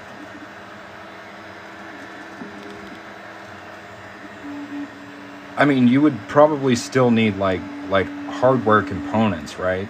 Like you can print a certain level of gear, but at a certain point, like a metal gear is just going to work better, especially with really, really tiny ones. But yeah, you need like stepper motors to move the arm, and maybe some joints depending upon how frequently the arm is going to move. But like, as far as like the parts of the robot arm or like the fingers and stuff, yeah, you can 3D print a lot of it.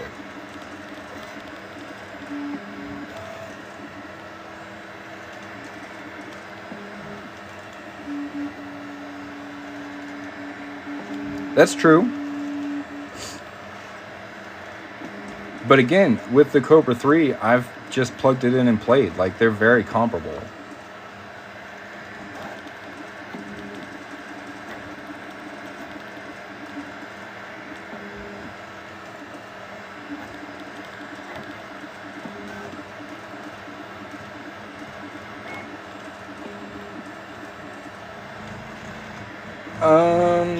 Right now, I think the best option is the Kobra 3 with the ACE system. It's $429. You got the built-in filament dryer, so if you want to print sturdier parts, I'd suggest going with PETG. ABS isn't the toughest, but you can print PETG. It just needs to remain dry, so that's why the filament dryer is so nice. So yeah, the Kobra 3 is what I would recommend. The A1 Mini and the A1 are also good options, but you'll have to get a filament dryer if you want to print PETG with those.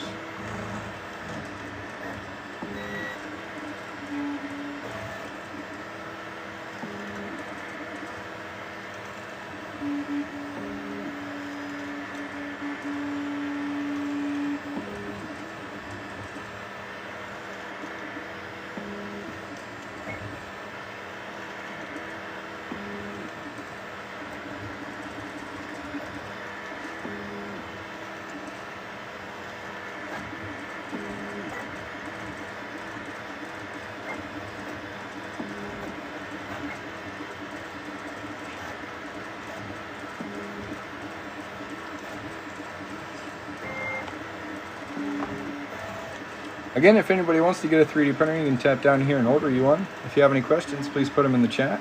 We're showcasing the Kobra 3 from Anycubic and the A1 Mini from Bamboo Lab. And this is really cute. So when the A1 Mini finishes printing, it plays a little song for you. So I'll show you guys that. It's a nice little touch. Before I got these printers, I was all for like the stationary bed, but it seems like bed slingers have come a long way. Like, both of these perform incredibly well, really high print quality, awesome speeds, and they're bed slingers. Like, typically printers with an enclosure are a stationary bed.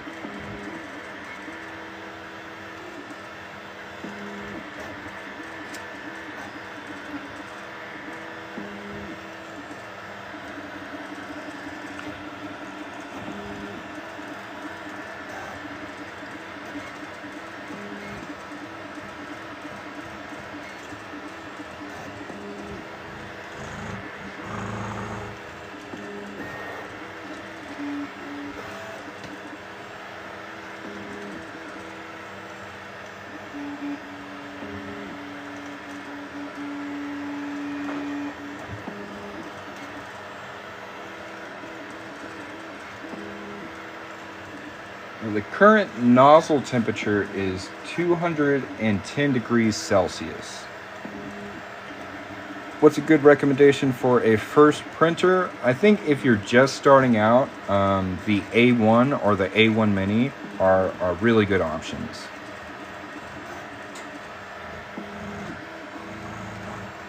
So I use 3D printing personally, but I also make my own 3D printed products, and I sell these on my website.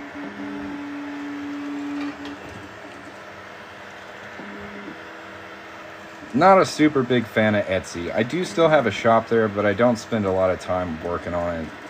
They're really greedy. Yeah.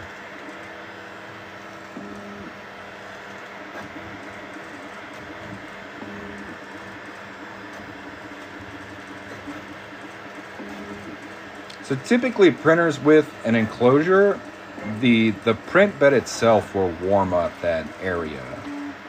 So this print bed right now is 60 degrees Celsius. When you're printing with ABS, it's a bit higher than that, and that'll warm up the air around it. So I think what he means by preheating is just turning on the print bed before he starts printing and until the enclosure is warmed up.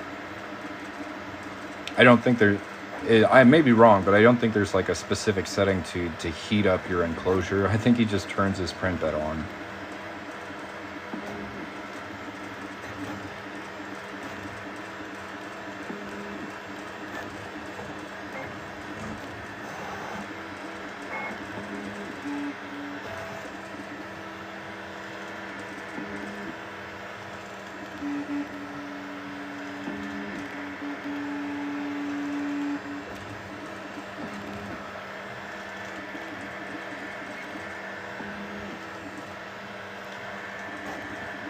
Did I just get this printer? I have had the Kobra 3 for about a week and a half. It's pretty fresh. The A1 Mini I've had, it's got to be like 3 or 4 months now. I've had it a bit longer, about 500 print hours on that one. You guys ready for the most satisfying part of 3D printing? Watch this. Ugh, beautiful. Beautiful, beautiful. I love that part. And what's crazy with this one is I just lift up on the bed a little bit and everything comes off. Like I don't have to completely remove the bed and flex it. I just lift up a little bit and everything just slides right off of there. It's nuts.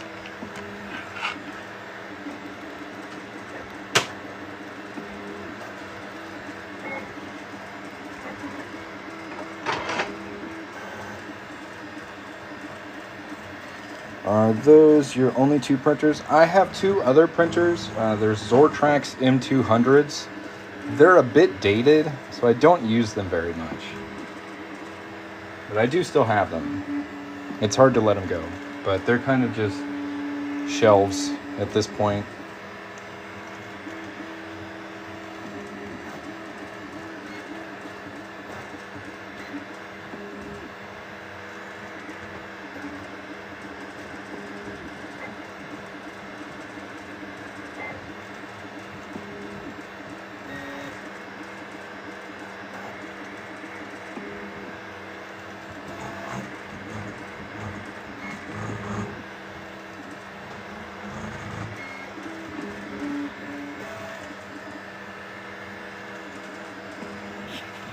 This is what the Kobra 3 setup looks like. Typically the aces turn the other way, but it's pretty tight here on my desk right now. And we're printing a mount to put the ace on top of the printer. Over here is the A1 Mini. It's a bit of a smaller footprint, but it's also quite a bit of a smaller printer. So the A1 Mini by itself right now is $199. You can see all the prices if you tap the shopping bag down here.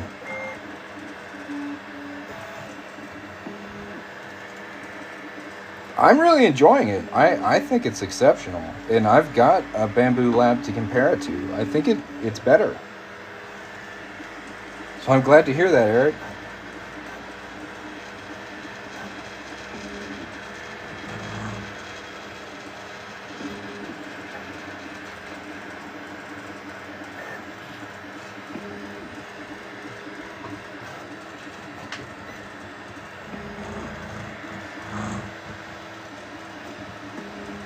I thought when I got it, I would still like the A1 Mini more. And I do like the A1 Mini, but I like the Kobra 3 more. Which is a bit surprising. No, it's a really impressive system. Just set up an 8-color print. Let's go!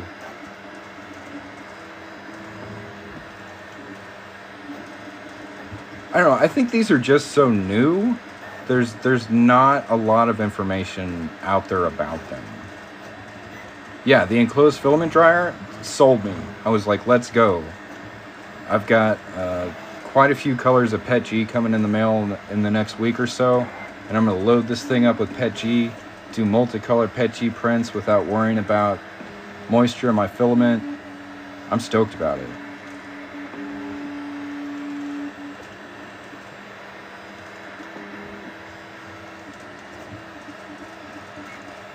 How do you get a 3D printer? You go down here and order one. So to get 8 colors on the Kobra, you need 2 ACE units. So there's plugs and stuff to hook them up. It's built to do it. You just have to get a second ACE unit.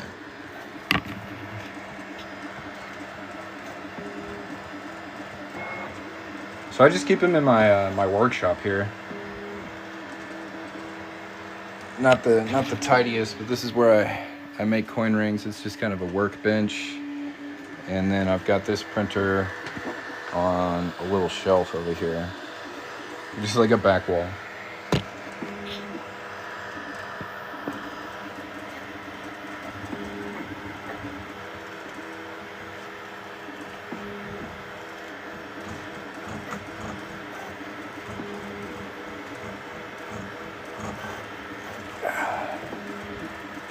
What am I making? This is parts for a mount for the ACE system to put it on top of the printer. How's it going, bro? So Perginius, you've got 2 pictures of cats here. I don't know how to pronounce your name. Do you have any tips or tricks you'd like to share about the Kobra? It seems like you've used it for a while. I've only had mine for about a week and a half. I'm really impressed with it. But if you have any tips or tricks you'd like to share, I'd love to hear them. The build plate on the Kobra 3 is 250 by 250 by 260 millimeters. Is there a 8 to 4 Bowden tube adapter? I'm not exactly sure what it looks like, but I know that the Kobra 3 is built to accommodate 2 ACE units. So that might be something you just go to YouTube or Anycubic's website to see how that's set up.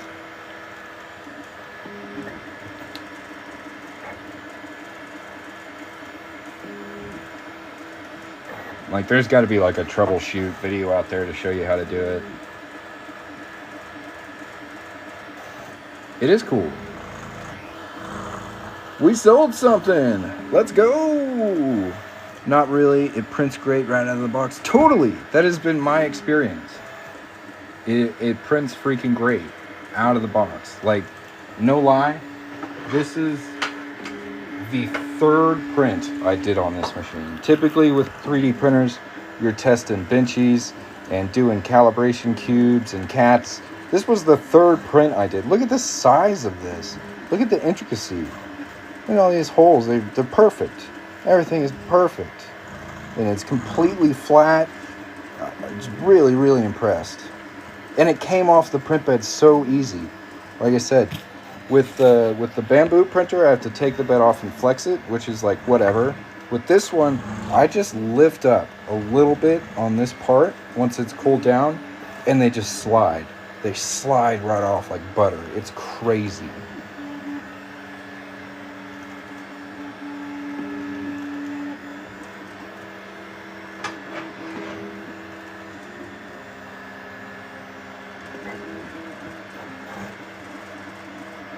Yeah, I didn't expect to be so impressed by the Kobra 3. Like, I thought it was going to be subpar compared to the bamboos, because bamboos are incredibly impressive machines. Like, I thought they were the best on the market. And then and then I got this thing, and I'm like, holy shit, is this better than a bamboo? And I think it is. Got mine on the pre-release sale. Yeah, dude, you've been at it for a minute.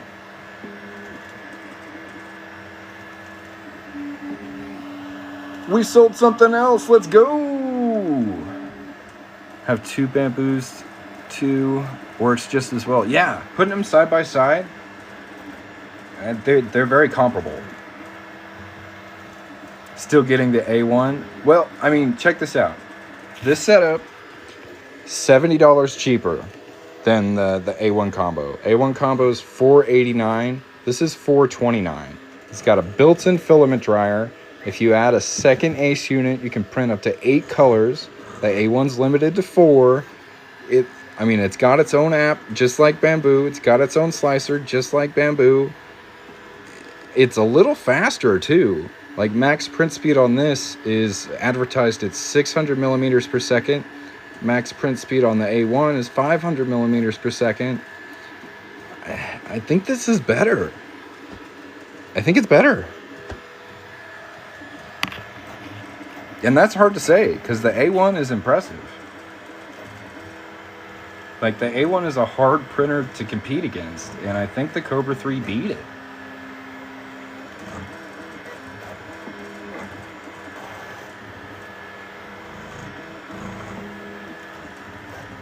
If anybody wants to argue with me, let me know. But, like, how I see it, I think it wins.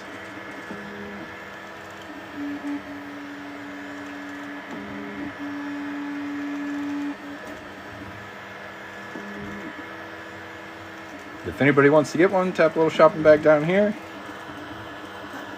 Thanks for watching. We've sold 3 printers today so far. Let's go! Getting printers in people's hands makes me feel good.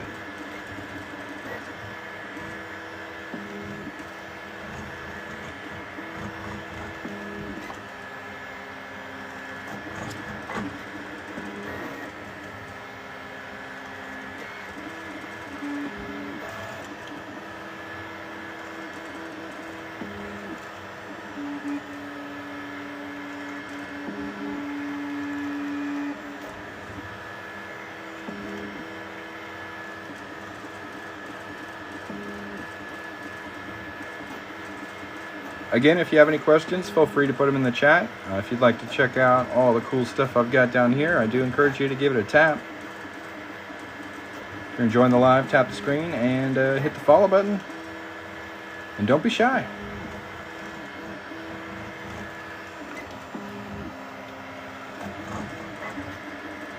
Right? Yeah, the slicer's good.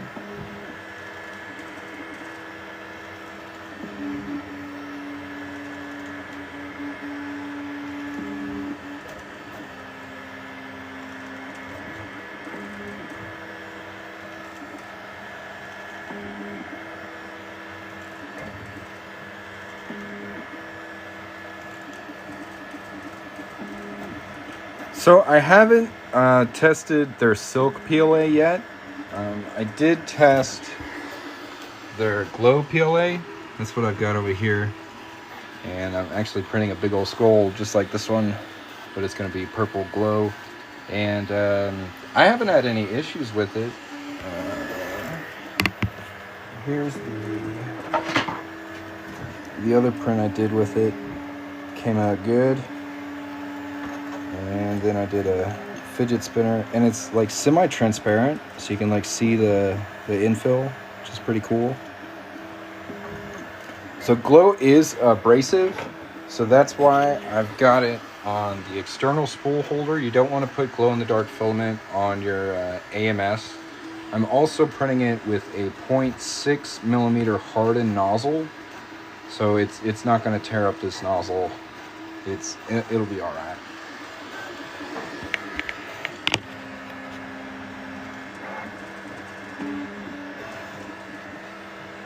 But yeah, I've got this link down below if anybody wants some of this molten semi-transparent glow-in-the-dark filament. I've got it in a couple of different colors. they were nice enough to ship me some, so if I could send a couple sales their way, I'm sure they'd appreciate it. And that'll be linked down here. I can pin it real quick. It's pretty cool.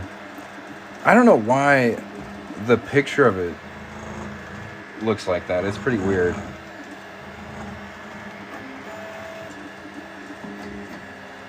Let's go, Kevo. You got this. I've heard good things about the Neptune.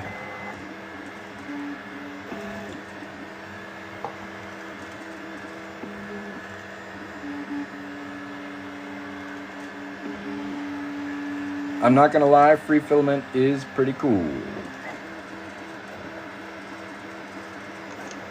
So yeah, make sure it was worth their while. If anybody wants some, it's linked down here. It shipped really fast. I got it in like 2 days. It was crazy.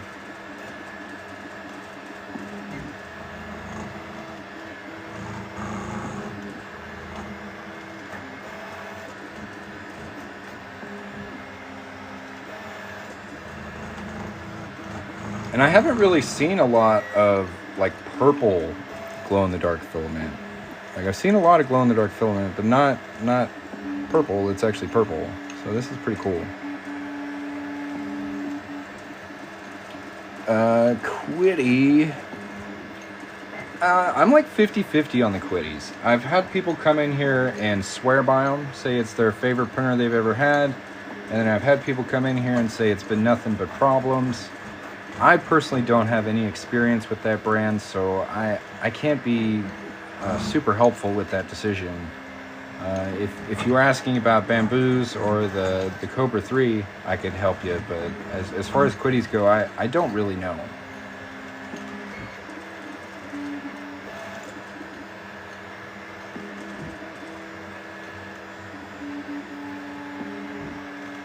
It seems like most of the people that have those printers are little old ladies.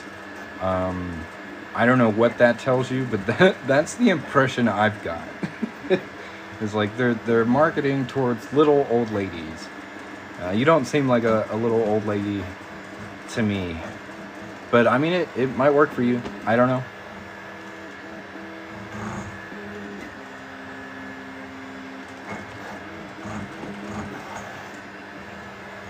Need some advice. Have an A1 Mini and having a rough first layer.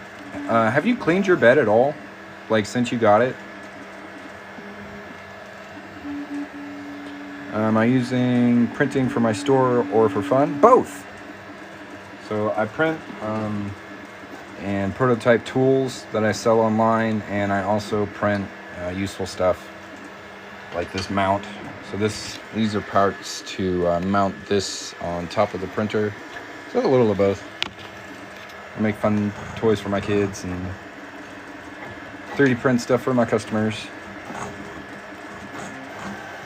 So yeah, Tinkerbox, if you've never cleaned your print bed with just like Dawn dish soap and water, that would be my first go-to. Best glow-in-the-dark filament that still looks good in normal light. I do really like Bamboo Glow filament. Let me pull it up real quick.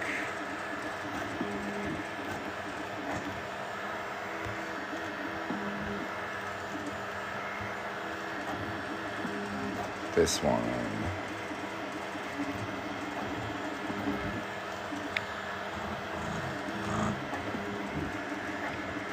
So yeah, that Bamboo Glow, that's what this skull is printed in, and this little basket here. And they look pretty chill in normal light, but also glow really, really nicely.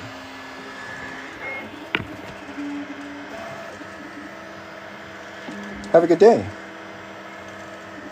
Check for clogs, check the screws. Check and see if there's like a firmware update you can do.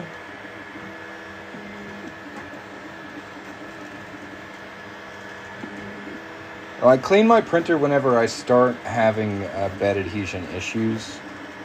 On the Bamboo over here, I've started applying this washable glue stick, a really thin layer of that. That might also help with your bed adhesion issue, Tinkerbox.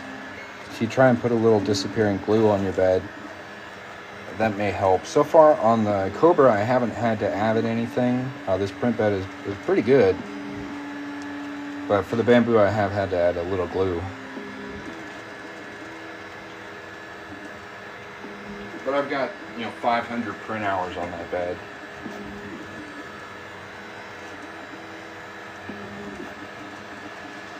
Yeah, that green glow is really nice.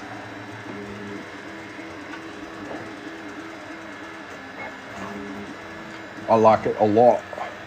I've gone through like 2 spools of it, and this is my 3rd one, and it's like halfway done. I use it all the time.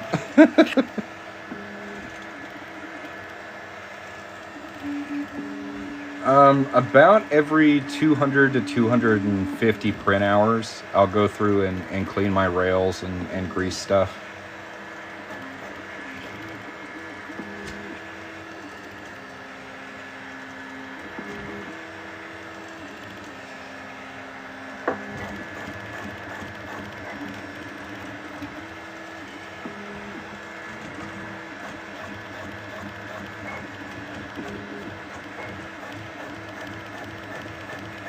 Yeah, on the A1 Mini, if you go over here, I always kind of forget the pathway, but I think it's in settings, and then it's in device, and then you go down 1. Yeah, 488 hours. So I'm trying to go through that a little slower. Okay, it's settings, and then device. And then it's hidden down here on the 2nd page of device. It's print time.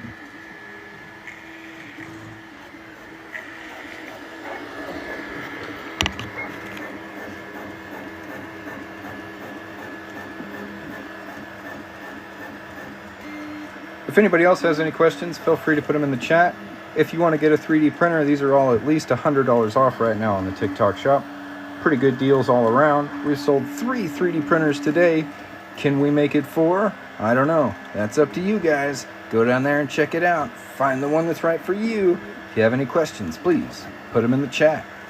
Thanks for watching.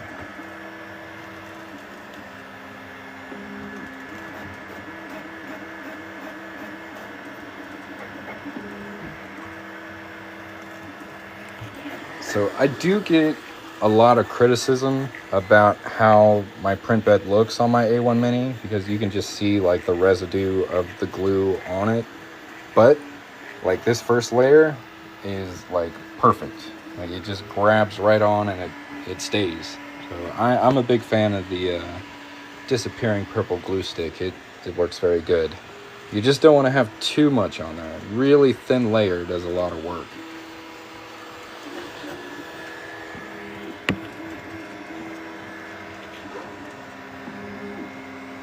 What do you make with 3D printers? Okay, Brooke, if you've got 2 free minutes, I want you to go to a website called makerworld.com and just click around on there and have fun. Those are all free to download 3D printable files that will work excellent on both of these machines.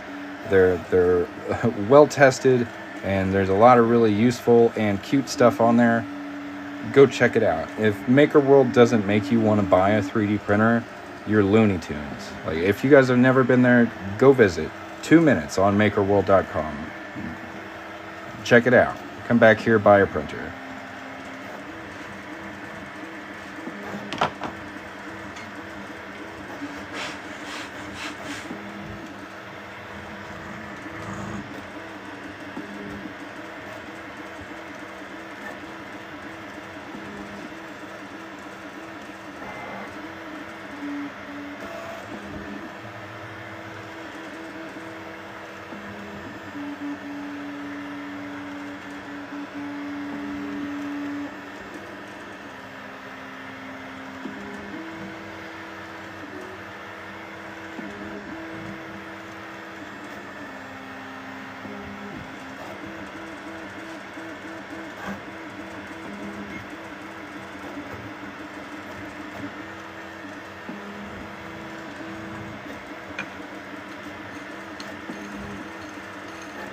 And again, if you have any questions, don't be shy. Feel free to put them in the chat.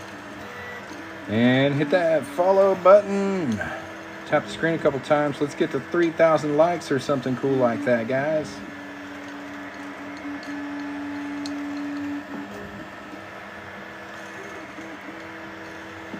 Well, I mean, as far as like selling things at a market, you want to tailor your products to that market. So regionally, whatever people are into that live around you, that's what you want to focus on. I see a lot of people go to 3D printing, like 3D print and bring stuff to the markets, and they print stuff that they like, and then they're confused at why they're not getting any sales. You really need to keep your customer that's like in front of you in mind. You need to make stuff that they will want to buy. So you need to understand your market. I think that's the most important thing you can do to be successful, at least selling 3D prints in person. You have to tailor those products to the people that are showing up, not to your personal interests. While it's very fun to print things that you like, when you're printing things to sell, it's all about what the customer wants.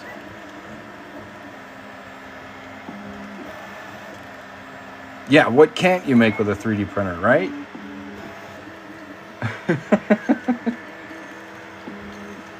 You're not wrong. They're pretty cool.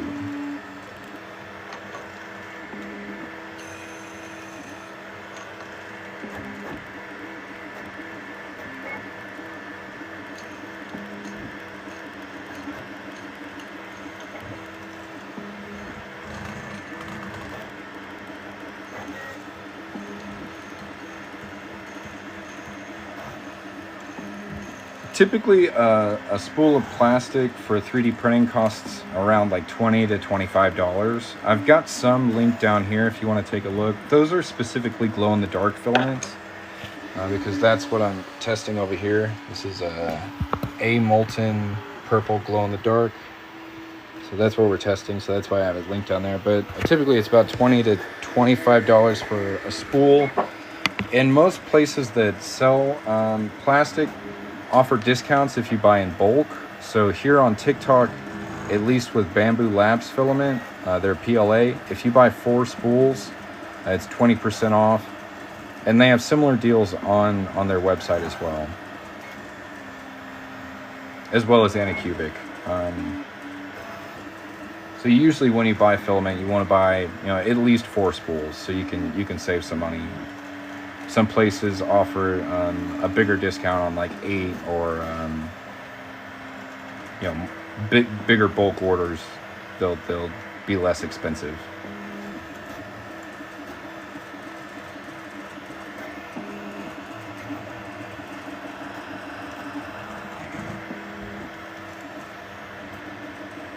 I want to sell online, trying to find something profitable. In that case, I would do your market research on the platform you want to sell on, probably something like Etsy. And there are things you can do, like search for top-selling 3D printed products and try and make something similar. Suggested niche. There's just so many possibilities. Like,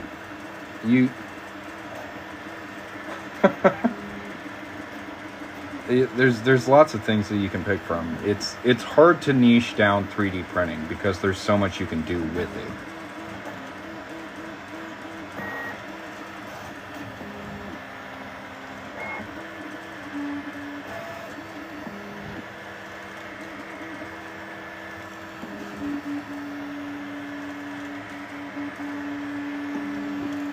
Yeah, just try and do your market research, see what's working well for others. Don't outright copy them, but like do similar things to what's working.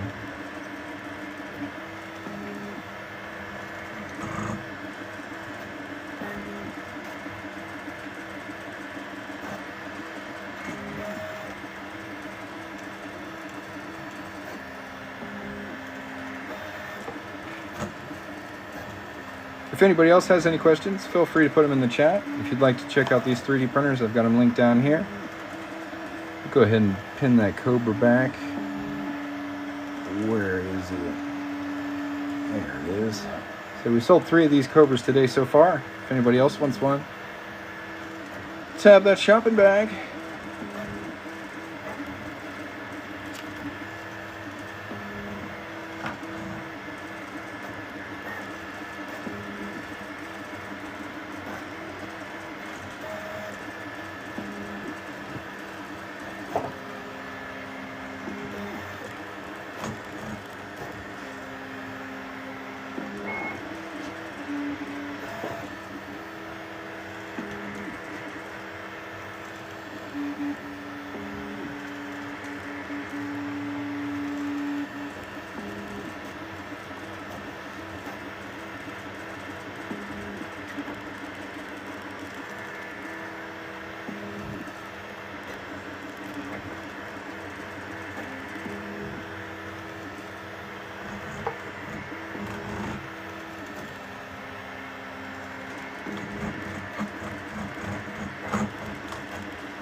$2,700 likes on this live. Let's go!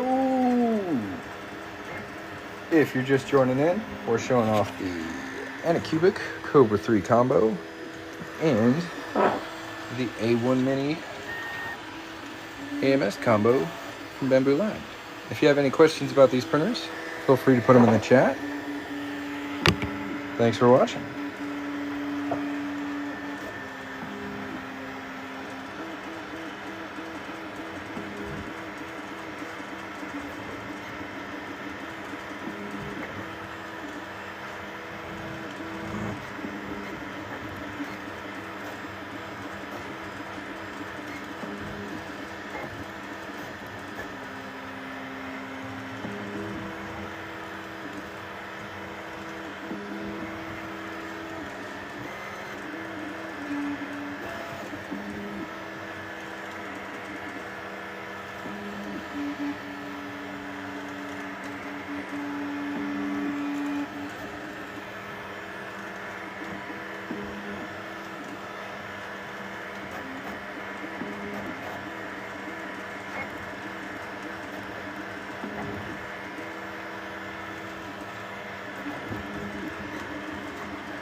Good 3D software model for Mac. What I typically use is called Tinkercad. It's web-hosted 3D design software. It's free to use, and it's pretty easy to learn. Is it better than Bamboo? I think so. So comparing the Kobra 3 to the A1 combo, it's cheaper. The A1 combo is $489. The Kobra 3 is $429. The Ace system that comes with the Kobra has a built-in filament dryer. The A1 does not. The bed sizes are pretty comparable. The A1 is 256 squared. The Kobra 3 is 250 by 250 by 260. So yeah, I think it's a better deal. You can also hook up 2 ACE systems to the Kobra with a maximum of 8 colors to print with, and the A1 is just limited to 4. Does it have a database like Bamboo? Yeah, they also have an app just like Bamboo, and a slicer. So they're very similar.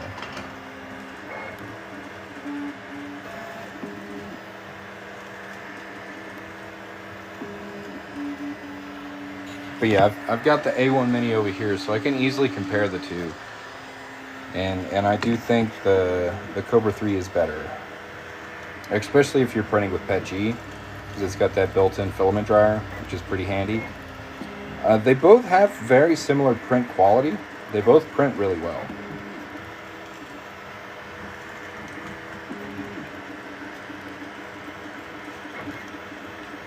The Kobra is a little bit faster.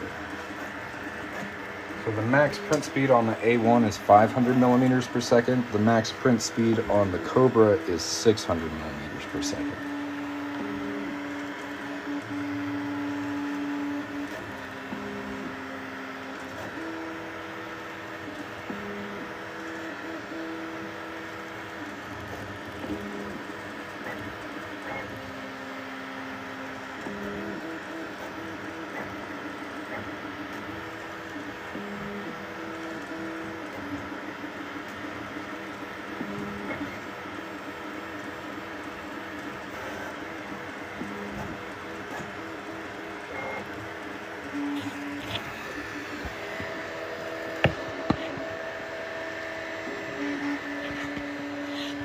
Let's see if we can get it.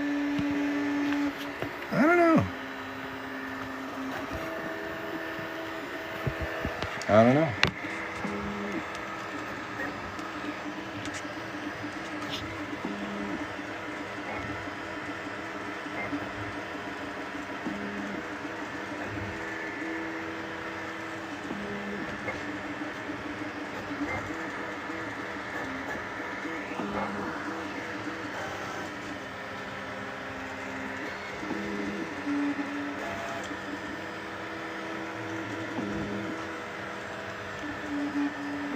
Yeah, it's pretty cool. Lights up the logo. Follows the print head around. Whereas the light on the A1 Mini, like, it's not bad. I've got it turned off right now. Let's see. It's just like off to the side right here. So it's a really awkward angle to kind of light a 3D print, especially if you're trying to film it. It doesn't do a whole lot. There's this light. It's pretty hopping. It's pretty good.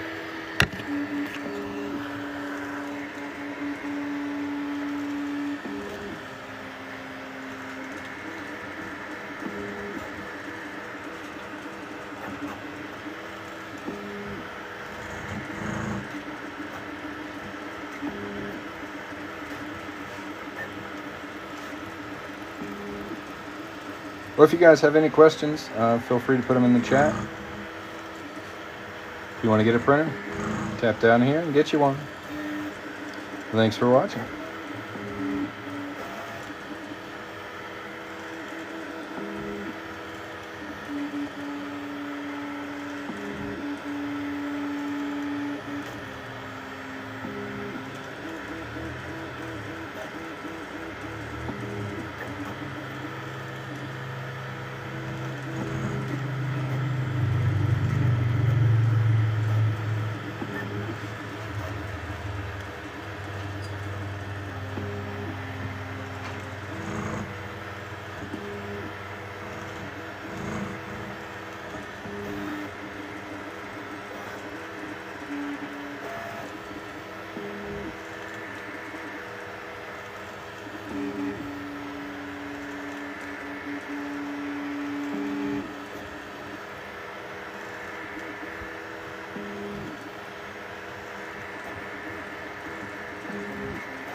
Alright guys, we're going to switch up gears a little bit and make a coin ring.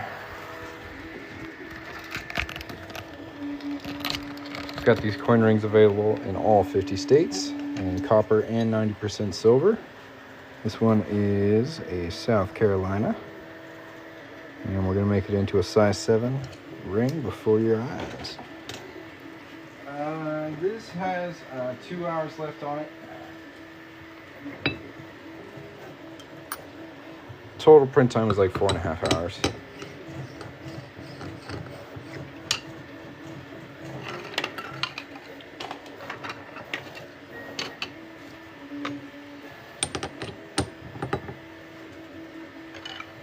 Good job.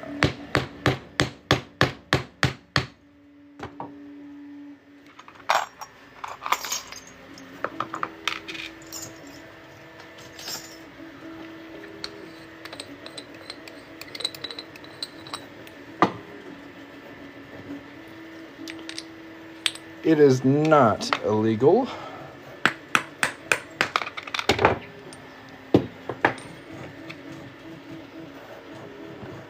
Now we're going to clean up that inside edge right there.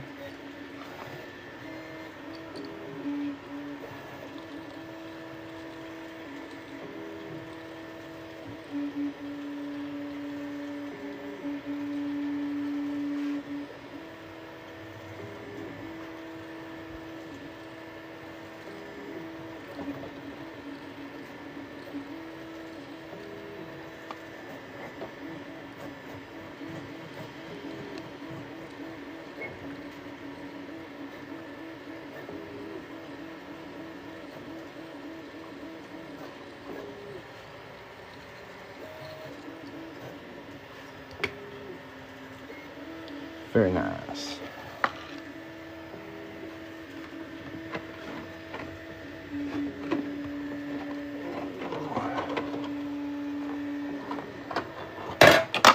Yeah, I'm gonna drop some stuff. It's okay. Things are gonna fall. Need some steel wool.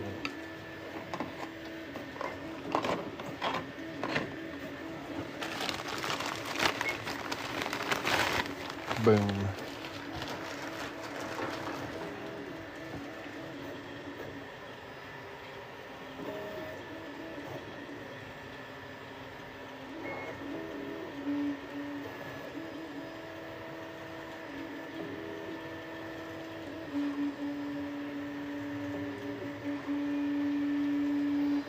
There we go, nice and smooth. I head over here to the 1-ton arbor press and give it a nice fold.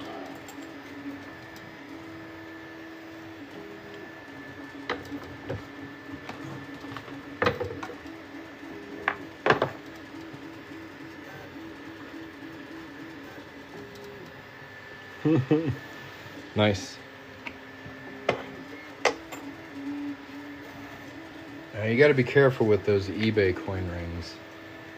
There's a lot of like Chinese fake coin rings out there, and they just look terrible when they come in. I feel bad for people who buy them, because you can have pretty rings. But I don't know, that's what you get for paying $3 for a Morgan dollar coin ring. So what do you expect?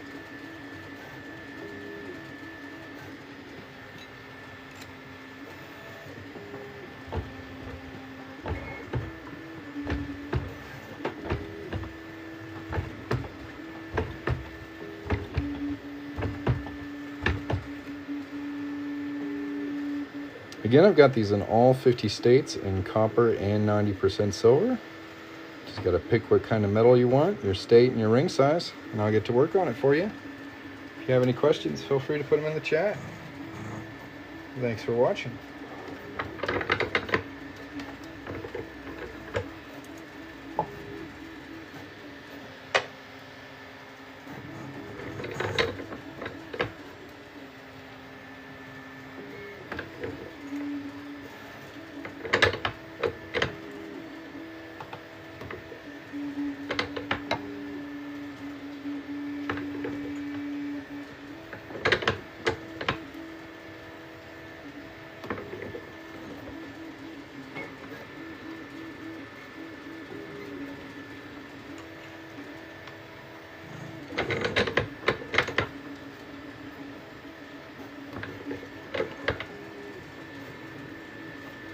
For sure. Thanks for watching. It's looking pretty good.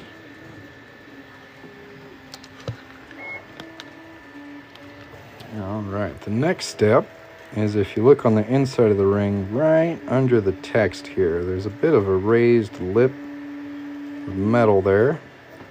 That's not very comfortable, and it also throws off the ring size, so what we're going to do is remove it.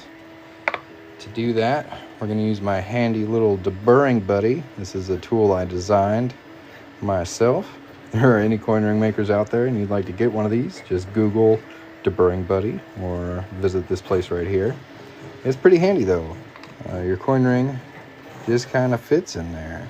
This is for $50. That's why it doesn't fit. So you want the quarter edition.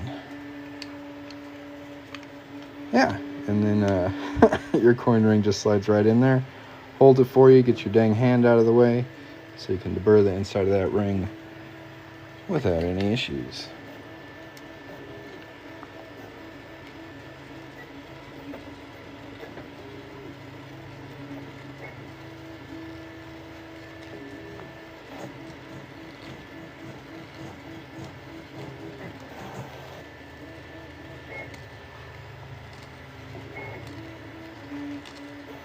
And if anybody has any questions, feel free to put them in the chat. If you'd like to get a coin ring, tap that little square at the bottom of the screen and get you one. Thanks for watching.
Still a little bit left.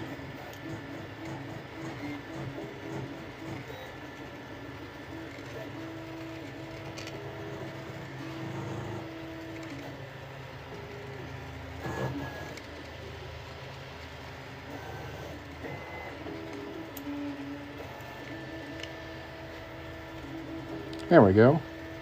Nice and smooth.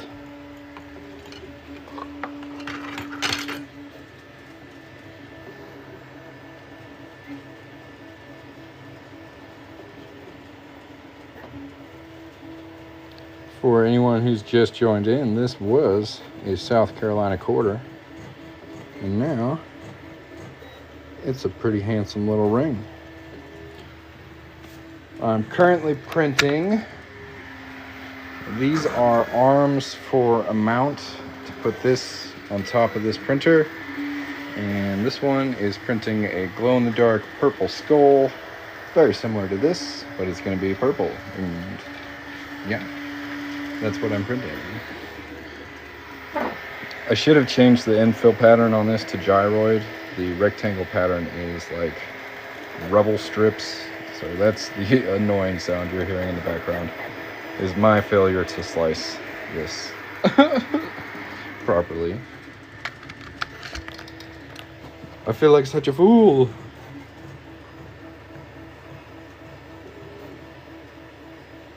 Think you're gonna get an A1?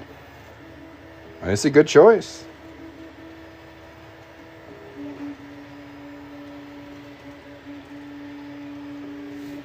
I do kind of want to fanboy about the Kobra 3 though. Okay, so the A1 and this machine are very comparable. This one is $429 with the combo. The A1 is $489 with the combo. This has a built-in filament dryer, and you can hook up 2 of these ACE systems to print with up to 8 colors with this printer, where the A1 is limited to 4. And this prints a little faster. The max print speed on this is 600 millimeters per second. The A1 is 500. So just some things to consider. The Kobra 3 is a pretty impressive system. I know the A1's good. I like the A1 a lot. But I think the Kobra 3 is actually a better deal.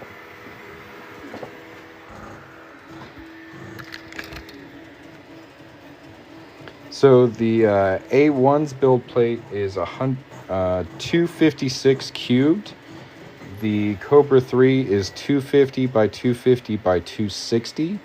So they're a little different, really close to each other.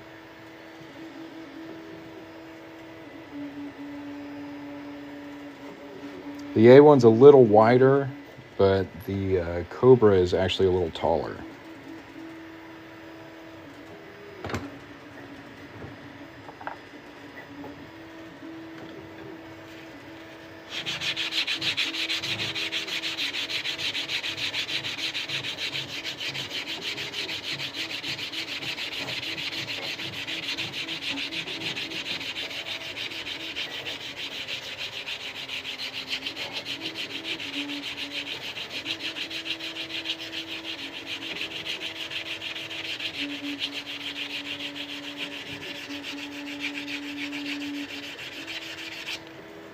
If you have any other questions, let me know.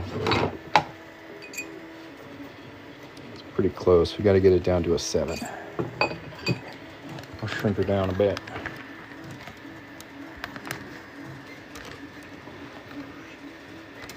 My cameraman skills, let's go.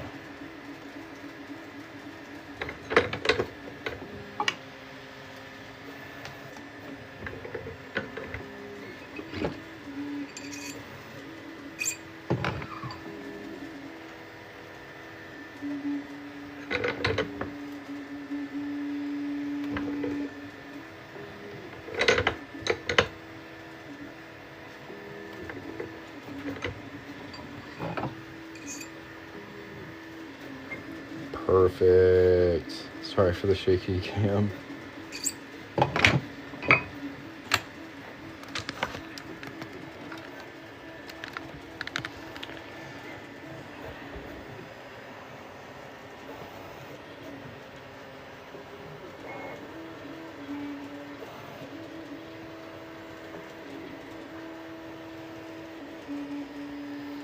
So the Kobra uses Anycubic slicer. They also have an app just called the Anycubic app.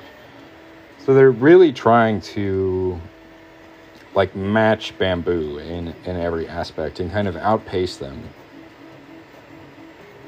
So working with both printers is very similar.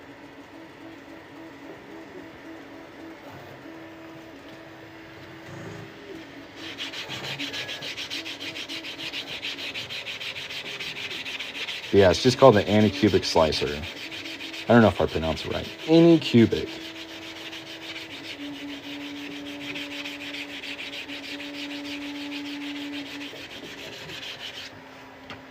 Just rolls off the tongue funny. Anycubic.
Again, if you guys have any questions, feel free to put them in the chat, whether they're about coin rings or 3D printers.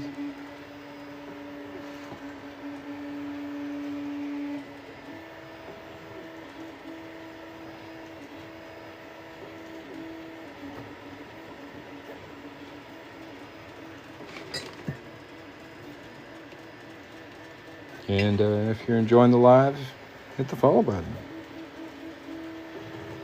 If you want to get something cool, go shopping. Get you something cool.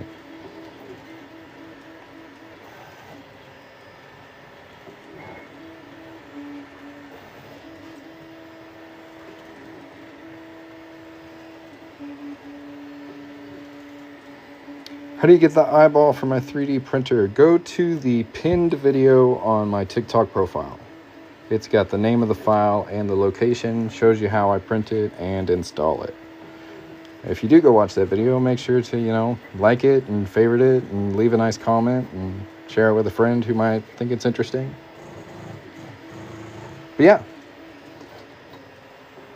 I made a video just for that question. Thank you, sir.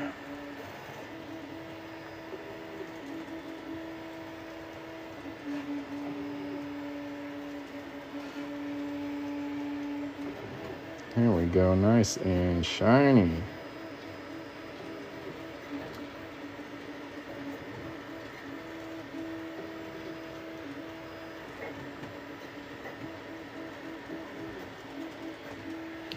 Yes, sir.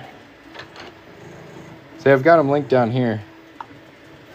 You might have to go down the list a little bit, but they're in there. Kind of mishmash today. I'm all over the place.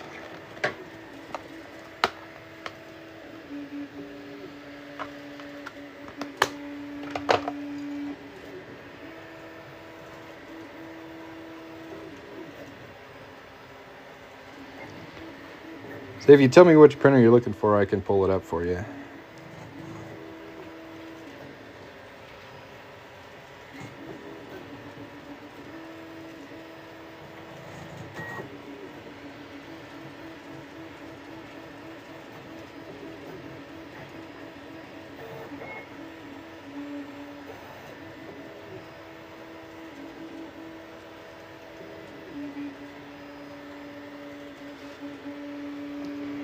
Beautiful.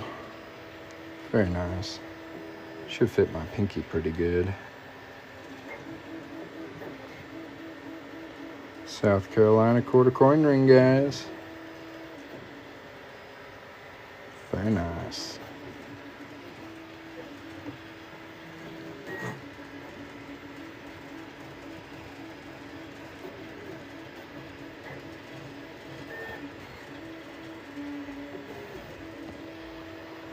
And now, since you brought it up, Popeye, we're going to go show off the A1 Mini's eyeball.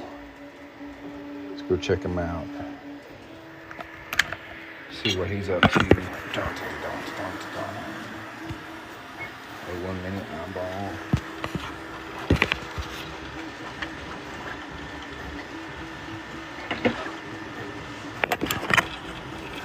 They're zoomed in quite a bit. There we go. So this printer is currently printing this skull in purple glow-in-the-dark, a molten filament. So far, so good.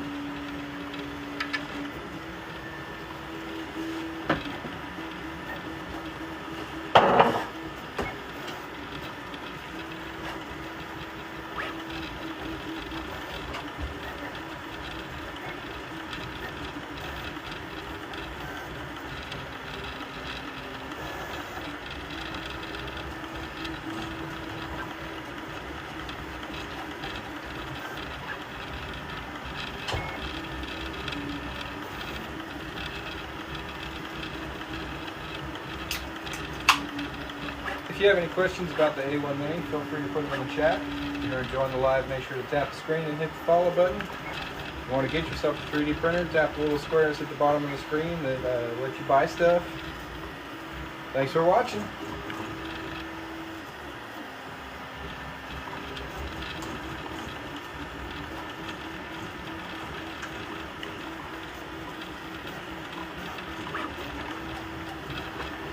This is cool. Let me show you something. So I set this skull down on the ace unit right here, and if you get just the right angle, you get like a mirror skull on it. You see how cool that is? I don't know if I'm just geeking out, but I think that looks really neat.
Tap the screen, guys. We're almost at 3,000 likes. Let's go.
So the Kobra 3 does not come with a camera, but it does have like a specific USB port to install a webcam.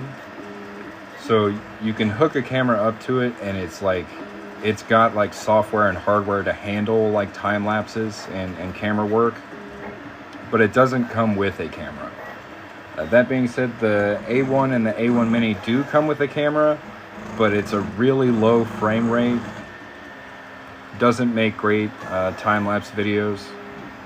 So either way, if you want to make like decent quality videos of your 3D prints, you're probably going to have to get like a webcam, like your own camera.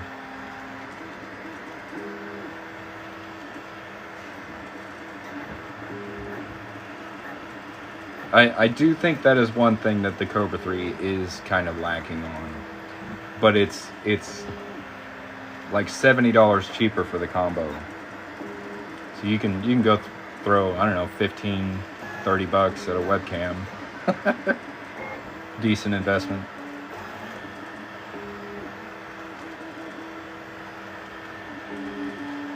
I should probably get one.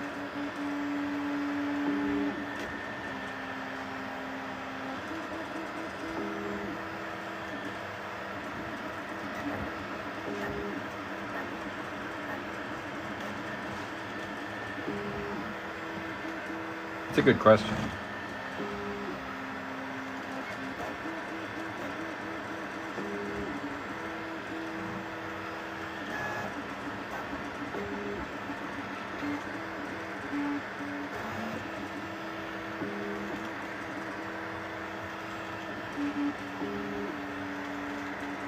If anybody else has any questions, feel free to put them in the chat. If you want to check out these awesome 3D printers, tap the little shopping bag square down here. Take a look.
For anyone who's just joined in, we're showing off the Kobra 3 combo.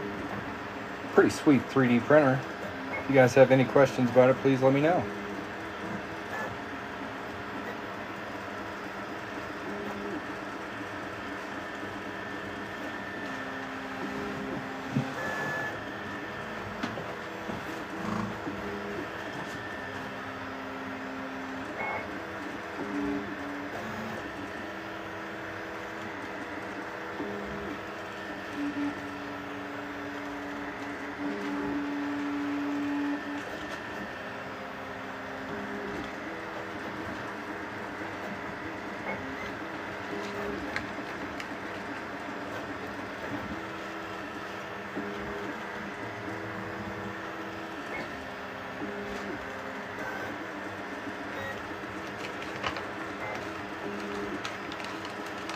Thanks for following, Kelly.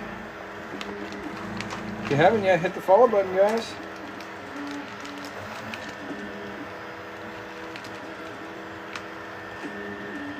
I think Anycubic's really stepped it up, going from like their previous generation of printers to the Kobra 3. In the past, I've been pretty skeptical of their machines, but the Kobra 3 is just phenomenal.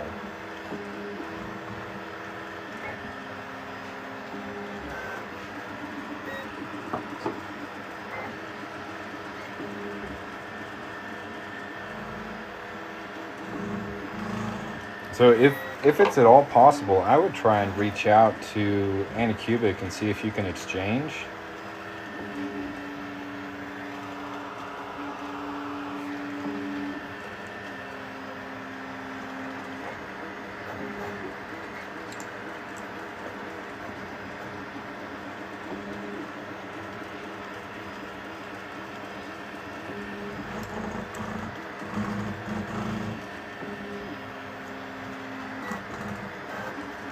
Because it seems like they've worked out a lot of their old kinks and issues with this machine.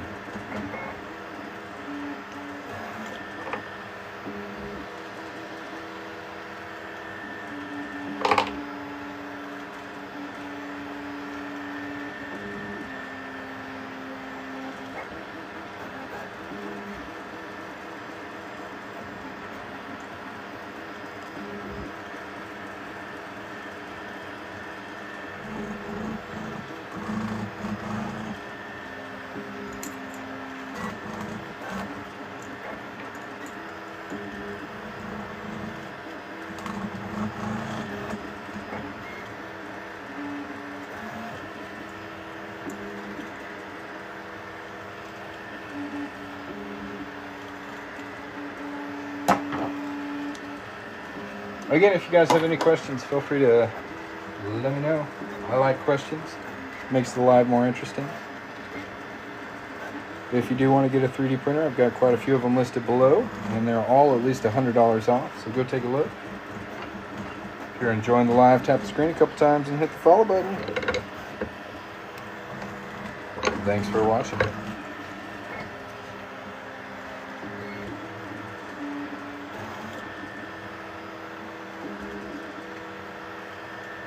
I would say try and update the firmware on the Neo if it's not up to date. Typically that solves a lot of issues with 3D printers. I mean, you might just have a living of a machine, but sometimes updating the firmware can have a pretty drastic effect. So I'd give that a try.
So if you get the A1 or the A1 Mini, you can add the eyeball. I've got a pinned video on my TikTok profile all about how to add the eyeball. It's got the file's name on there. Yeah, if you go to the pinned video on my TikTok profile, it'll have the name of the file. It's not named the best, so just it's like written on the video. But yeah, you'd want to get either the A1 or the A1 Mini to be able to have the cool eyeball. They're both linked down here. If you have any other questions, let me know.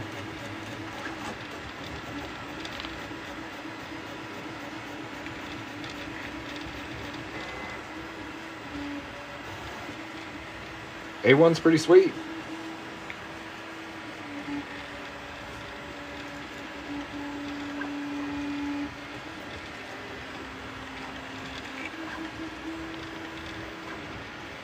What am I making? I'm currently printing this, but in purple.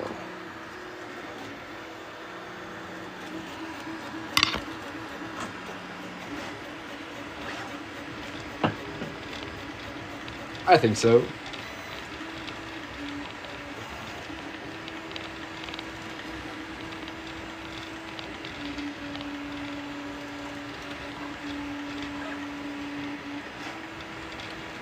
This print, I believe, was like 3 hours and 40 minutes in total.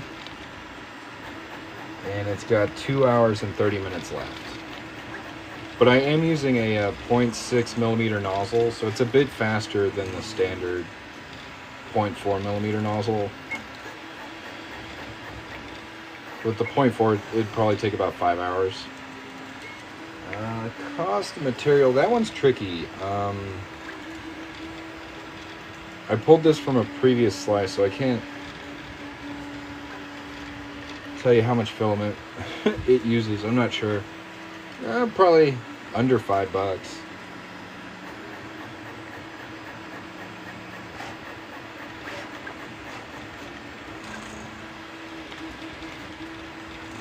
Unfortunately, I don't have those numbers readily available. But this spool of filament that I'm using, this is from A Molten. I don't know if you can see it. It's purple glow-in-the-dark filament. I do have that link down here if you want to pick some up. It's pretty cool. They've got it in a couple different colors. I think they're about 20 or 25 bucks. Let me see if I can pull it up real quick. Yeah, it's like 23.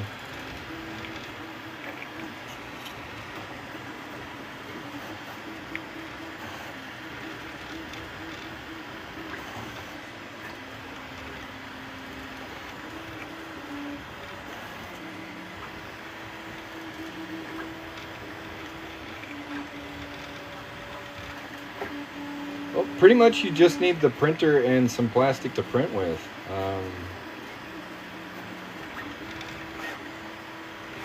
And once you get it, you'll either download the slicer software, which is called Bamboo Studio, and or the mobile app, which is called Handy. Just search Bamboo, B-A-M-B-U, Handy on your app store on your phone, and you can control the printer with that as well. It's really pretty straightforward. Like, Bamboo's made it really easy to get started. But you will need to order some plastic to print with.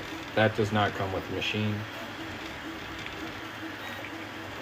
Absolutely.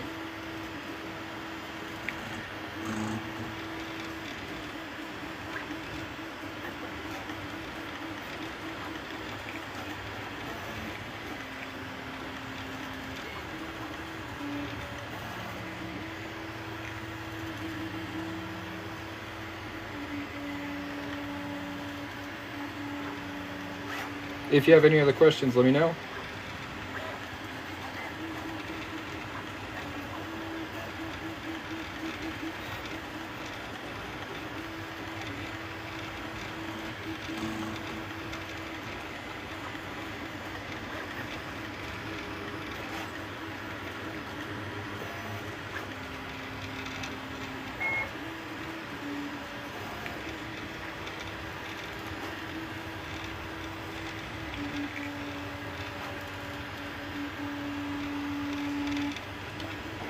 Wonder if this has caught enough light where it'll glow.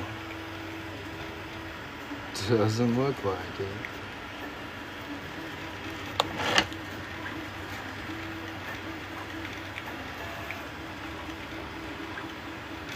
We'll turn the light on. That's a good idea.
For anyone who's just joined in, we're showing off the Kobra 3 from Anycubic. I think this is probably the best 3D printer Anycubic has released. It's a really nice system. The multicolor system also has a built-in filament dryer, which is pretty handy for printing PETG and glow-in-the-dark filament.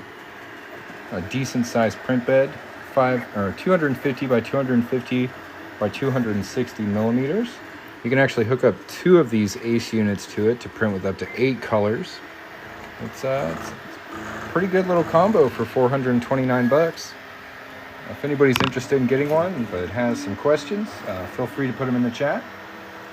If you're enjoying the live, tap the screen a couple times, hit the follow button. Thanks for watching.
Alright guys, I'm going to hop off of here.